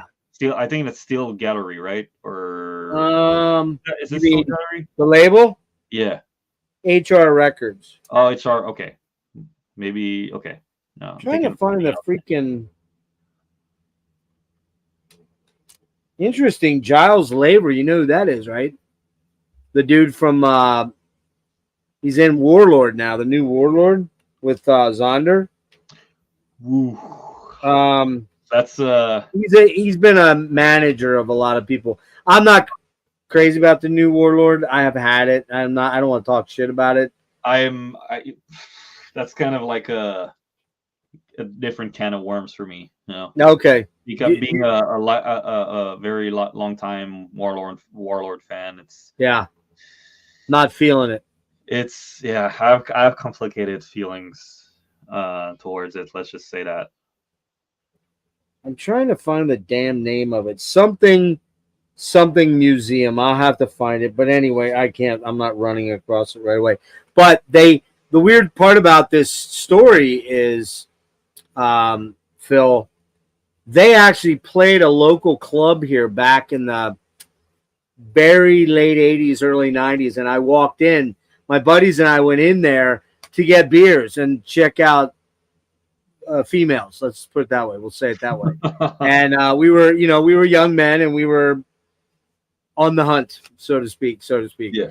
And we walked in, and this band's Einstein's Museum. Is that what it is? I can't find the name of it. Anyway, they were playing, and we're like, I was digging it, but the rest of the dudes were like, fuck this weird proggy weird shit. Let's get out of here. Because they were into fucking like Motley Crue and Rat and stuff like that, which I liked. I liked some of that at the time too, but we're talking, mid to late 80s, and they were into that, and they were not into this. So, but sure. I'm glad I had a feeling you would know that and probably owned it. So very, very cool. Right. Style. No. What's that? It's exactly like my style of metal. All right. What you got for your next pick? All right. So it's interesting that I mentioned Steel Gallery because, well, actually, Steel Gallery is a sub-label, I think, or maybe I'm confusing things. But there's this label that put out a lot of these kind of bands, like Apolora, and like old like American bands that kind of fell under the radar. And right, such a band is one I got right here, and I always give this band a shout out in every interview that I do when people ask me what's an underrated band, and this band is called Steel Angel. So that's another Florida band, also early 90s. So these guys are like this, but with crazier solos. Wow, really? It's like early Queensryche with really shreddy guitar solos, like really, really, really shreddy guitar solos. And the vocalist, he's like the reason why this band never is talked about. They did this album, and the vocalist died almost immediately after of an accident. Oh shit! It's really tragic because what he does on this album is mind blowing, and he's only like 18 years old or something. Wow. And I think what happened, I think I saw some comments online saying they did some tapes, and they only gave it to friends, and it was obscure. And then this label, like I said, I'm not sure, because I used to order a lot of stuff by them, and it's always confusing because it's like there's a label and a sub-label, and I always get the two confused. There's Arcane Gallery, Arcane Steel, and the names kind of run together, but they put it this yeah. And it's that whole basically an album that was put out as a demo, but it's all sounds almost album quality. Songs are super catchy, really crazy guitar work on this one too, because it's early 90s Floridian power metal. Obviously the guitar work is going to be fucking insane. So Sabotage-y, a little bit of Sabotage-y in there. Yeah, it's like if you dig like Crimson Glory, Heir Apparent, Queensryche, Sabotage, you will like this album. So once again, Steel Angel, In a Quiet Dream originally was called Inquiet. So the way I read it, it feels like it reads like a French word, inquiet, but if you pronounce it in English, it would be inquiet. So it's inquiet. Okay, yeah. Like I think it's like a word play, but I think they renamed it In a Quiet Dream. Yeah, I'm gonna get these bands from you. Either that, or else I'll go watch it back and I'll post them. I can do that too, because these are some good picks from everybody. Mm-hmm. All right, you talked about a guy who died, as maybe the star might rise. I got one for you right here. One of my favorite fucking albums. I know you're gonna know this one, but I don't give a shit because I think this singer was one of the best singers of this era. That sadly his life was taken in a motorcycle accident. Oh yeah, Vicious Rumors. I got Digital this Dictator, man. Oh yeah, man. I got this on tape, on vinyl, and on CD. That album. This is an OG silver shrapnel, dude. Oh yeah, I paid a couple bucks for this because I think Carl Albert was one of the most insane, amazing singers ever. Man, what a voice that dude had, right? I had no idea he died. I thought it was in a motorcycle accident. Oh my god, that sucks. Yeah. And just as an aside, very, very good chance I'm going to have Jeff Thorpe, who's the main mastermind of Vicious Rumor. He's going to be coming on maybe the end of the month, early May, it looks like. So that's fucking awesome. Sit tight on that one. All right, man, what you got next? All right. So file CDs, it's becoming trickier and trickier to choose. So we're gonna go on in Europe, and this band is extremely underrated, and I think it part because the production on the album is very, very bad.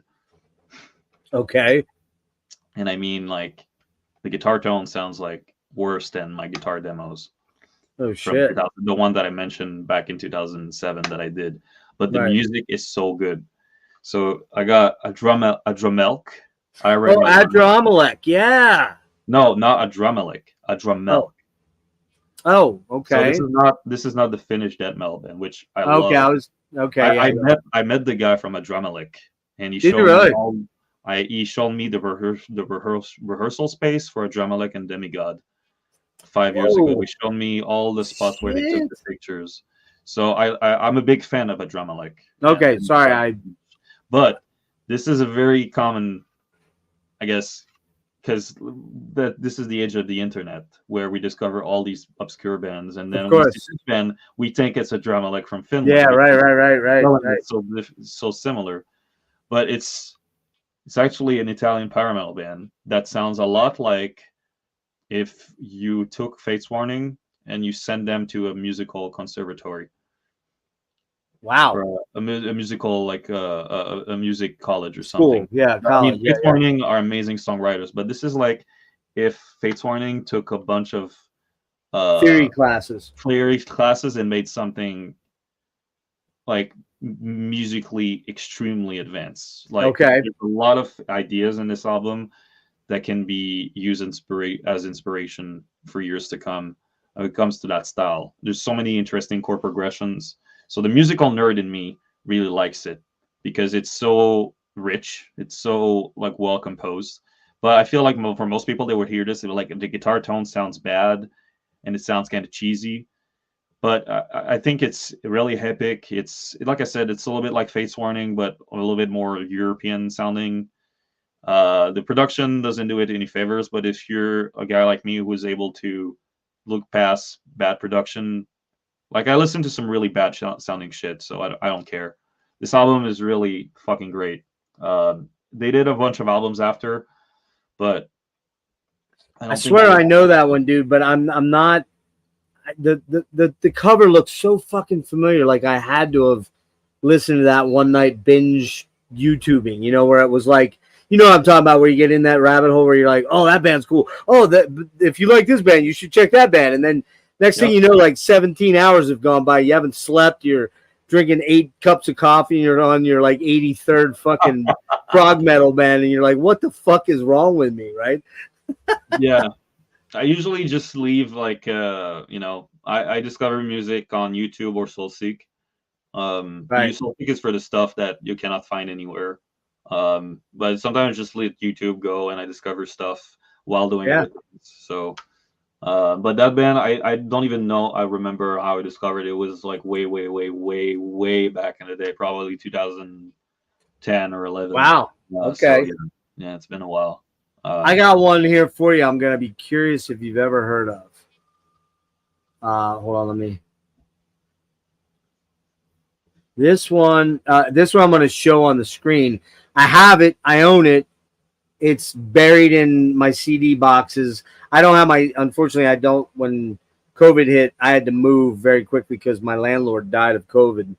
And this is 2 years ago. And unfortunately, my new place, I've got close to 4,500 CDs. I don't have the ability to put them up right now. So it's a long story, but I just don't have the ability to put them up. So I wasn't going to dig in crate after crate looking for this. But this one, I'm really curious if you'll know. It is called Kadath Decoded by Payne's Gray. You know this one? Nope.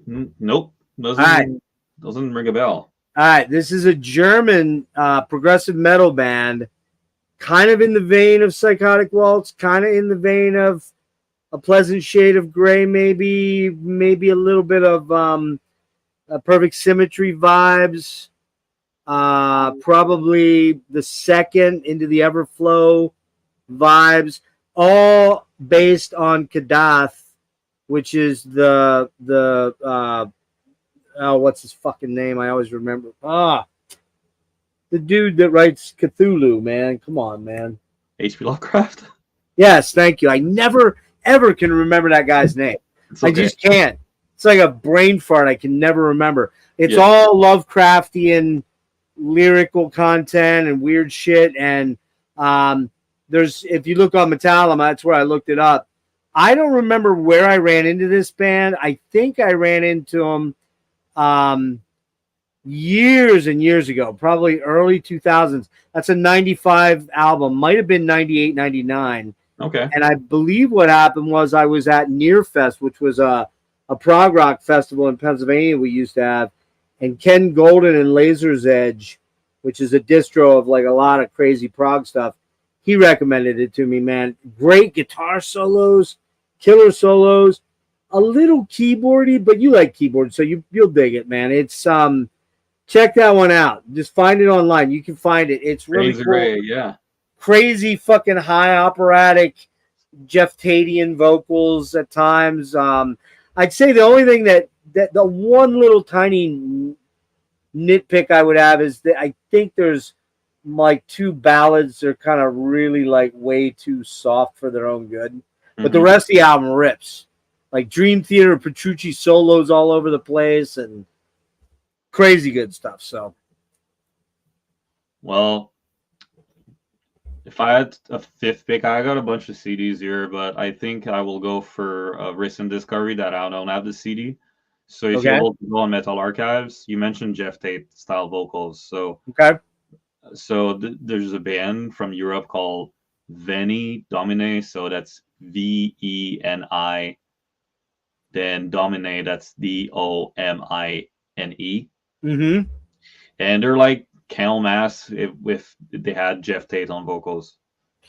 Really? Yeah, and it's like Power Doom too. So it's like you said a newer band from Italy. It's an older band from the 80s.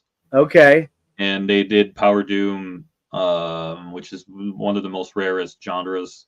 So like only like bands like Memento Mori did that. I remember them. Yep. So it's like very, doom and power metal. But their second album, I think it's called Material Sanctuary, I think. Okay. That's would be my fifth pick. It's super underrated. It's like almost like Queensryche became depressed and wrote like a solo album.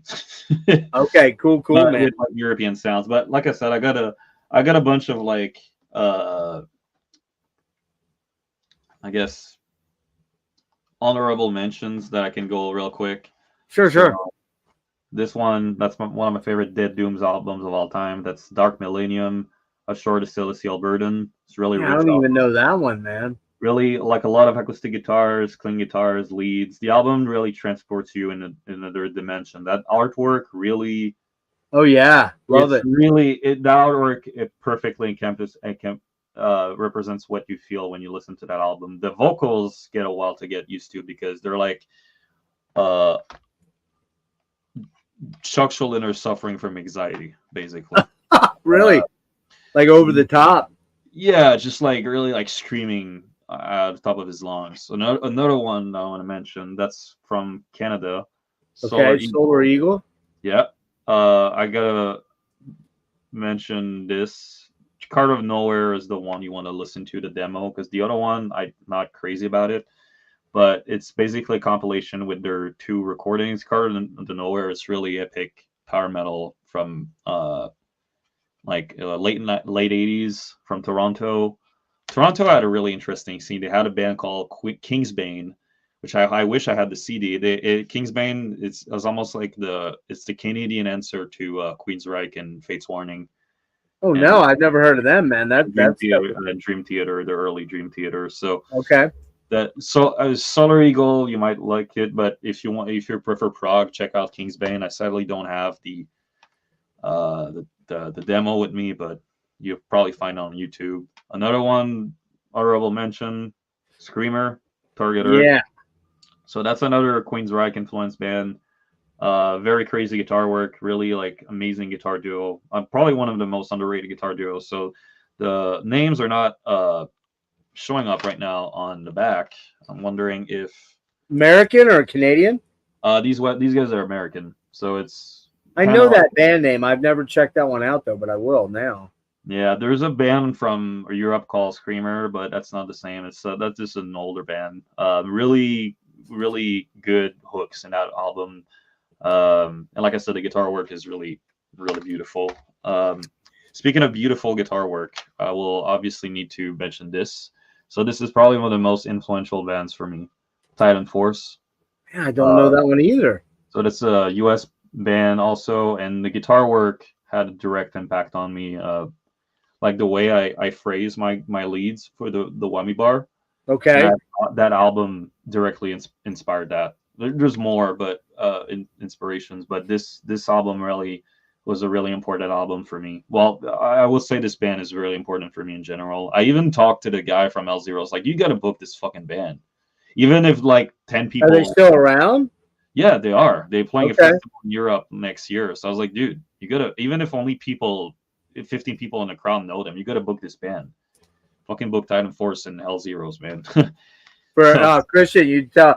I'm always hitting Christian with bands too. Like I'm like I got him in touch with Crimson because they're back. And I don't know where that's gonna go, but I'm like, you gotta get Crimson Glory there, dude. He's like, yeah, I'd love to do it, but so I'll throw a couple out, and you're getting tired, so I'll get you out of here.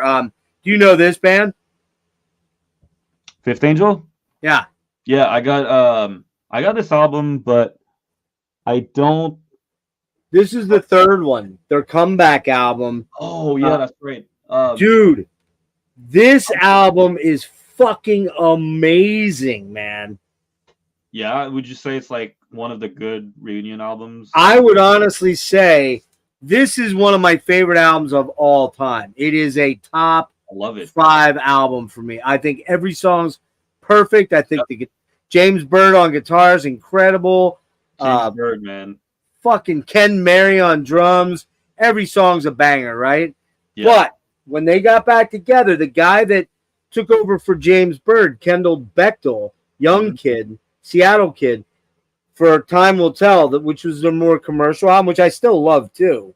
I got a tape somewhere of that. Yeah.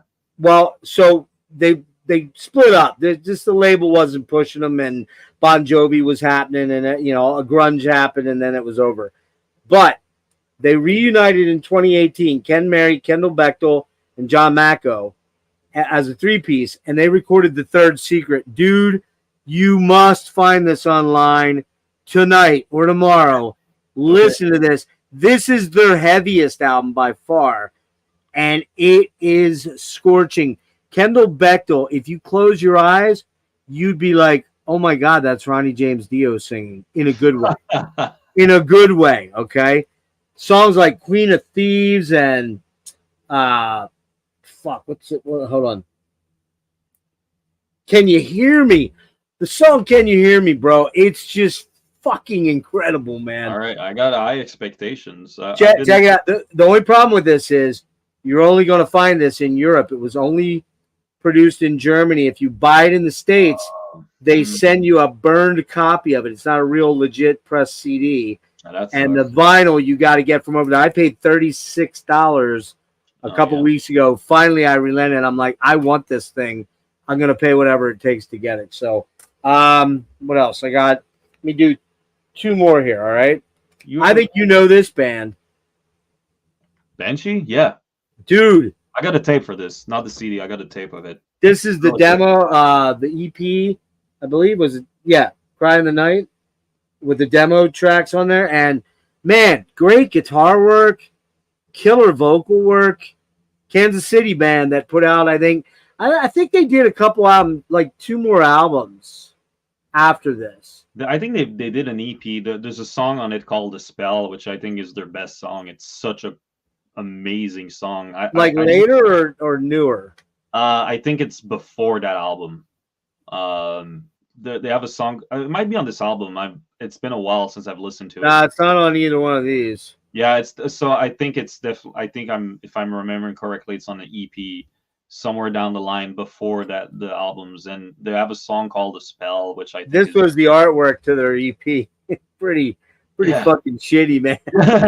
But that band's cool, man. That's I think you're the second person I've come across that have ever talked about this band. Killer band, and I gotta throw one in for this, man. I always gotta talk about this album because I love it, and I would be shocked if you didn't agree with me, because I know you got a little AOR in your blood and you like that shit. And the best Europe album by far, John Norum. Oh, dude, John Norum is so fucking good. Banger of an album, man. Dude. This is kind of their heavy metal album, I would call it. I got a soft spot for Europe. I like almost all their shit, but this is their best album. Remember the Wings of Tomorrow, man. The song on here, what's that? It's so underrated. You're right, because everyone knows them because of Final Countdown. But dude, their early shit is fucking amazing. I mean, their later stuff is good too. But I mean, dude, it's no one talks about. Scream of Anger rips, man. As the instrumental Asphasia, I think it's called Aphasia. Wings of Tomorrow, Wasted Time, great. Lion Eyes, which is not the Eagles song, by the way. But yeah, man, this is an epic OG. But dude, I am sorry I kept you 3 hours, man. Oh no, it's fine. I know you did this with the Cali Death guys, but you guys were all just yakking over each other for hours, and I think tonight we kind of kept it talking about your career, and you're really inspirational, man. I for a young guy, and I say young only because you could be my kid, because my kid's only 2 years younger than you. Yeah. But it's really cool to. Oh, Zachary has a good one here, dude. Spiral Architect, A Skeptic's Universe. Oh my God, do you know that one? Yeah. Fucking I heard it. I think that's one of the. Asger Mikkelsen, I think, is the guitar player. Yeah.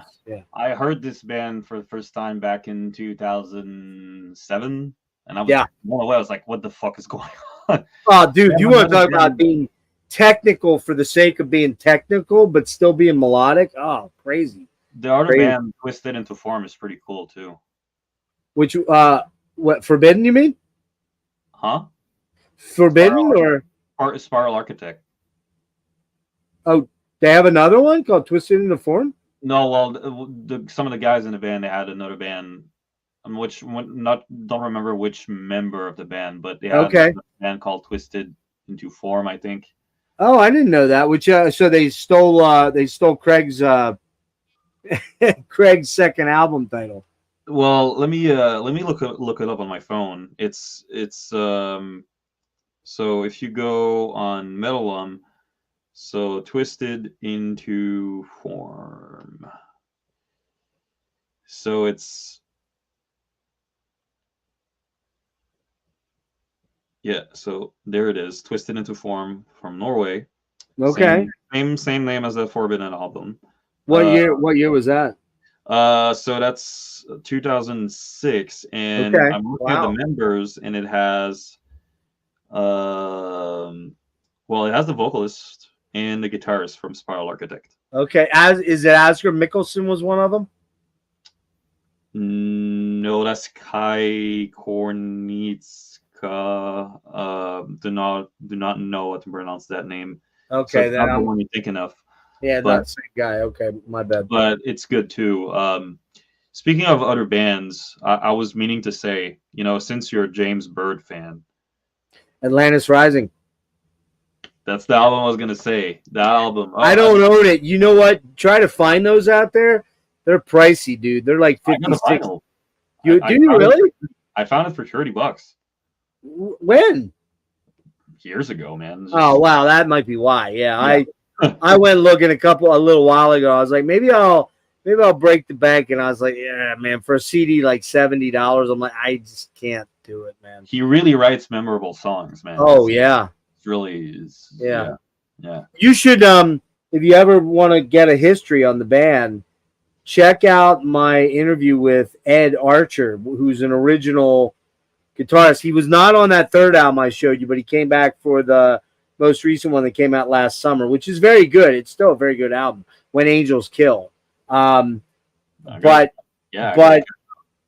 he goes into the history of the whole band, like Fifth Angel, from the beginning to the end to the reformation, and really got to give Ken Mary a lot of credit because he's kept the band kind of going. Because like Ted Pilot, he's a rich orthodontist guy. He doesn't want to do that shit. He's making crazy money. Why would he want to go out on, do that? And I don't know if you know this, but they're playing Prague Power in September. Their first U.S. gig ever, actually. They never played in the U.S. Never played in the U.S. You got to go watch my interview with Ed. Ed's the coolest guy ever. They never played a U.S. gig. It's crazy. Oh, that's nuts. Yeah. What the hell? Like, you got to listen to him talk about the history. I was like, wait, what? You never played a U.S. gig? He's like, never. I'm like, how? Why? And he's like, well, we didn't want to be like all those bands, crowding in a fucking van, and we were all college guys, and we were like, yeah, he'll explain it. You watch that interview. It's so damn good. Okay, I will. He's not shitting on guys that want to do it. He was just like, they got a big contract from Epic for that second album, but then all the support was pulled because that was 89, 90, and that's when, Alice in Chains and Soundgarden and Nirvana and the radio, the label was like, fuck that stupid band. We don't want to put any money into them. Yeah. So they were like, well, and they're right on the verge of doing a big US. They were trying to get a US tour together, and they wanted him to go out. They wanted Fifth Angel to go out with Bon Jovi, and they're like, we're not going out with Bon Jovi. You kidding me? We're not even in the same universe as Bon Jovi. And the label's like, well, that's your choice, or something like that. So yeah, crazy, right? Label politics. I agree, but at the same time, that's kind of an opportunity. I mean, dude, that second Fifth Angel album, it's okay. It doesn't sound like Bon Jovi, but it's more in line for radio. It's still really fucking good. It's great. I love it. I think, maybe they should have done it. Well, he goes into that and he talks about it. He said maybe if we'd have been a little less full of ourselves and thinking we deserved a much bigger sort of platform, maybe we would have done it. But the big problem was Ted Pilot, the singer, was already, his parents were saying, you really got to figure something else out. And he wasn't fully committed anymore. So it was one of those type things. So, yeah. But yeah, go watch that interview. It's worth watching if you have 3 hours. My interviews are always long, so I mean, it's what I do, and I'd love to check it out for sure, man. It's especially very interesting that I thought this band played a lot of shows back then, but never played a U.S. or European show. When they came back, though, they got all kind of offers to go over to Europe, like Keep It True and the Germans. they were way bigger overseas, kind of like Crimson Glory. Remember, Yep. Crimson Glory hardly did anything huge here in the States. They did tour, but they were big in Greece and Europe and all that kind of stuff. So Manowar too. yeah. All right, Phil, I've kept you all night. You're getting tired. I can tell you're like, shut this fucking guy up, man. Oh, yeah. I enjoyed our conversation. Yeah, I hope you did, man. And I'll probably are you going? Well, yeah, you're gonna be at. We didn't mention the one big thing. I was like, are you gonna be at Death Fest? Yeah, you're gonna be at Death Fest. You're playing there. Fuck. Yeah, Chthe'ilist is going on tour finally. Yes. Talk about that very quickly. Well, when does it start? May, right? May. Well, it's the first tour the band has done. It's long overdue because our drummer was always on tour with Beyond Creation. It took me a while to find a fill-in drummer, so we still were able to do a few fests before the pandemic. Okay. Now there's a little bit more time, so it's like, okay, maybe we can actually hit the road. And it's long overdue, but better late than never. And we're doing it with our pals in Esoteric. I mean, Greg has mixed the album, and he's worked with Atramentus. They're friends of ours. It's not the same style of music, but who cares? Yeah. It's gonna help them. It's extreme metal. It's like it's fast or slow. Whatever. It's you explore all the extreme facets of the genre. It makes up for a really killer bill, I think. So yeah, you got Funeral Doom. It's like it's great. It's like if you're on people watching this on the East Coast, you don't want to miss that. Spectral Voice. Oh yeah, 2 shows. Headlining Paul and Jeff and Eli and Morris and Greg's a very good friend of mine, man. We've become very close over the last year and a half since just a sweetheart of a guy. Such a cool guy, man. Voice is gonna be cool. It's overdue. We did something together. I've been snail mailing Paul since 2012. Even he would send me rehearsals of Blood Incantation, Spectral Voice. Oh, Paul Riddle. Yeah. And then we were talking about doing a split, but I was like, our material is I kind of want to trash the material and wait. So the split didn't happen. But it's like we always talk about playing a show at one point, so now it's happening. It's really cool. So 2 quick things. I'll get you out of here. 2 quickies. So with regards to Paul. Yeah. The other day, so I had Isaac on. We did like about the same length interview as you and I did. Just we got along so great because he's a big Steven Wilson guy and Rush guy. And anyway, after the thing, I said, do me a favor, send my info over to Paul because I've been trying to get him to come on. And I know he knows who I am, and I know he saw, or at least somewhat is aware of the channel, right? Yeah. And he's like, hey, I'll give them the information, but it's up to them what they want to do, right?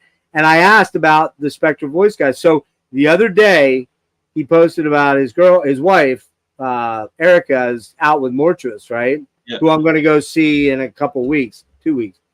And I said, hey, I'm going to catch Philly and Baltimore probably. And he's like, snooze. And how Paul likes to make funny statements on his thing. He's like, snooze or you shall be snoozed upon or something like that. And I'm like, hey, man, when are you coming on Gas Mask for a proper interview, right? And he goes, dude, we play in the dark. There's no way you're getting us on a webcam. I was like, touche. He got me there, man. Yeah. So I'm going to get him at the show because I have tickets for Kung Fu Necktie in Philly. Yeah. Where do you see that venue, or have you played there? No, I've only played that one venue you saw Warm at, and that's a nice one. The Milk Boy with First Fragment. So that's you guys played Milk Boy. Okay. That's kind of like a bar. This is kind of like a bar too, with a back room. I think it holds 150. I'm not sure. It's kind of weird venue. Oh my god, it's gonna be.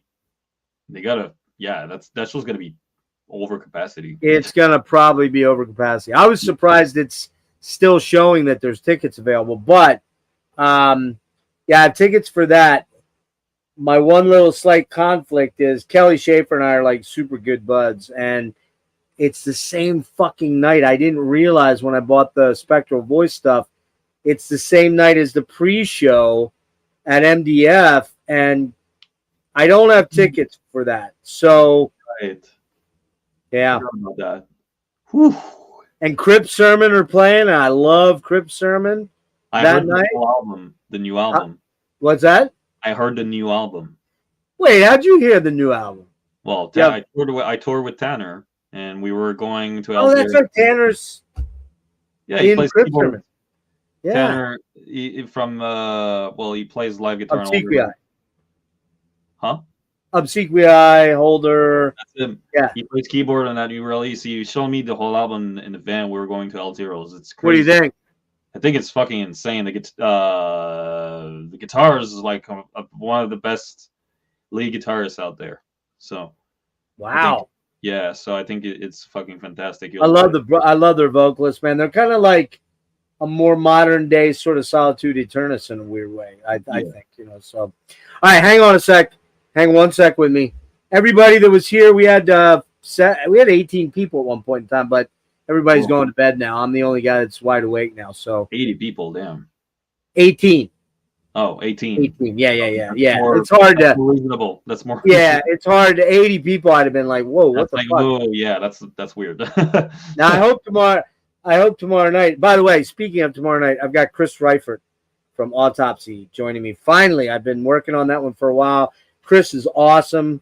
Can't wait to get him on. We're going to talk about a bunch of weird psych rock. Unlike me and Phil tonight, we're talking metal and power metal and prog metal. Chris and I are going to get into talking about old 60s and 70s psych rock, as well as we're going to talk about Autopsy. And yes, we have to talk a little bit about death and things I'm sure he's sick to fucking death of talking about by now, right? But we have to do a little bit of it. So, and Tanner's going to be coming on too. So tomorrow night, Chris Reifert, 10 p.m. Eastern, because it's 7 out on the West Coast for him. I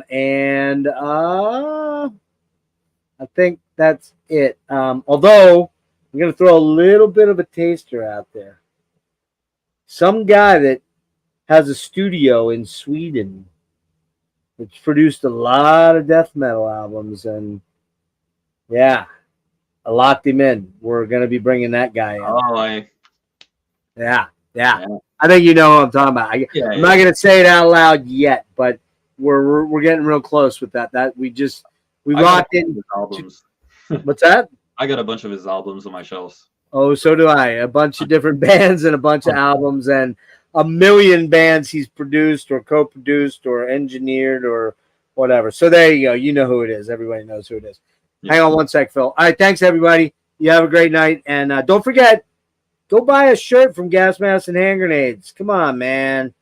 $24 with shipping. Come on, man. It's a killer. Did you see the shirt? I'll send you a picture of it on Instagram. Anyway, guys, thank you so much. Tim, thank you for your support. And Andrew, I'm sorry, dude. We kept you up real late. You're probably like, you're going to be so pissed when you get up in 4 hours to go to work. Oh, my God. Yeah. All right. Oh, but we forgot one last thing. Phil does teach Skype lessons for guitar. I don't know. Are you not taking anybody right now, probably, or what? I mean, I'm actually doing my schedule after this. Well, I actually started booking my schedule, so maybe I'll have room, maybe not. How many days do you usually teach when you're home? You mean how many days? Yeah, is it 5 days a week, 3 days a week, 2 days a week? 3 days a week. And I fill them up really like quick. Yeah. It's like people ask me how many students. It's like I don't know. Yeah, it shifts probably a lot. Yeah. So people say, "Oh, I can't make it." So it's like, all right, well, I got somebody waiting. So yeah, and I try to help out as many people as possible. So, but it's pretty steady rotation. So it's like, you might get me on one of those. Okay. Maybe I'll pop on and show you how shitty a player I am as an old man. I'm not that bad. I'm actually a fairly decent player. I'm not you, but anyway, so Phil does do lessons. You got to go to his website. All of his contact information is in the description. We got website, Facebook, everything you need for Phillipe Tougas is down below. So thanks everybody for being here. Phil, give me 1 sec. Good night.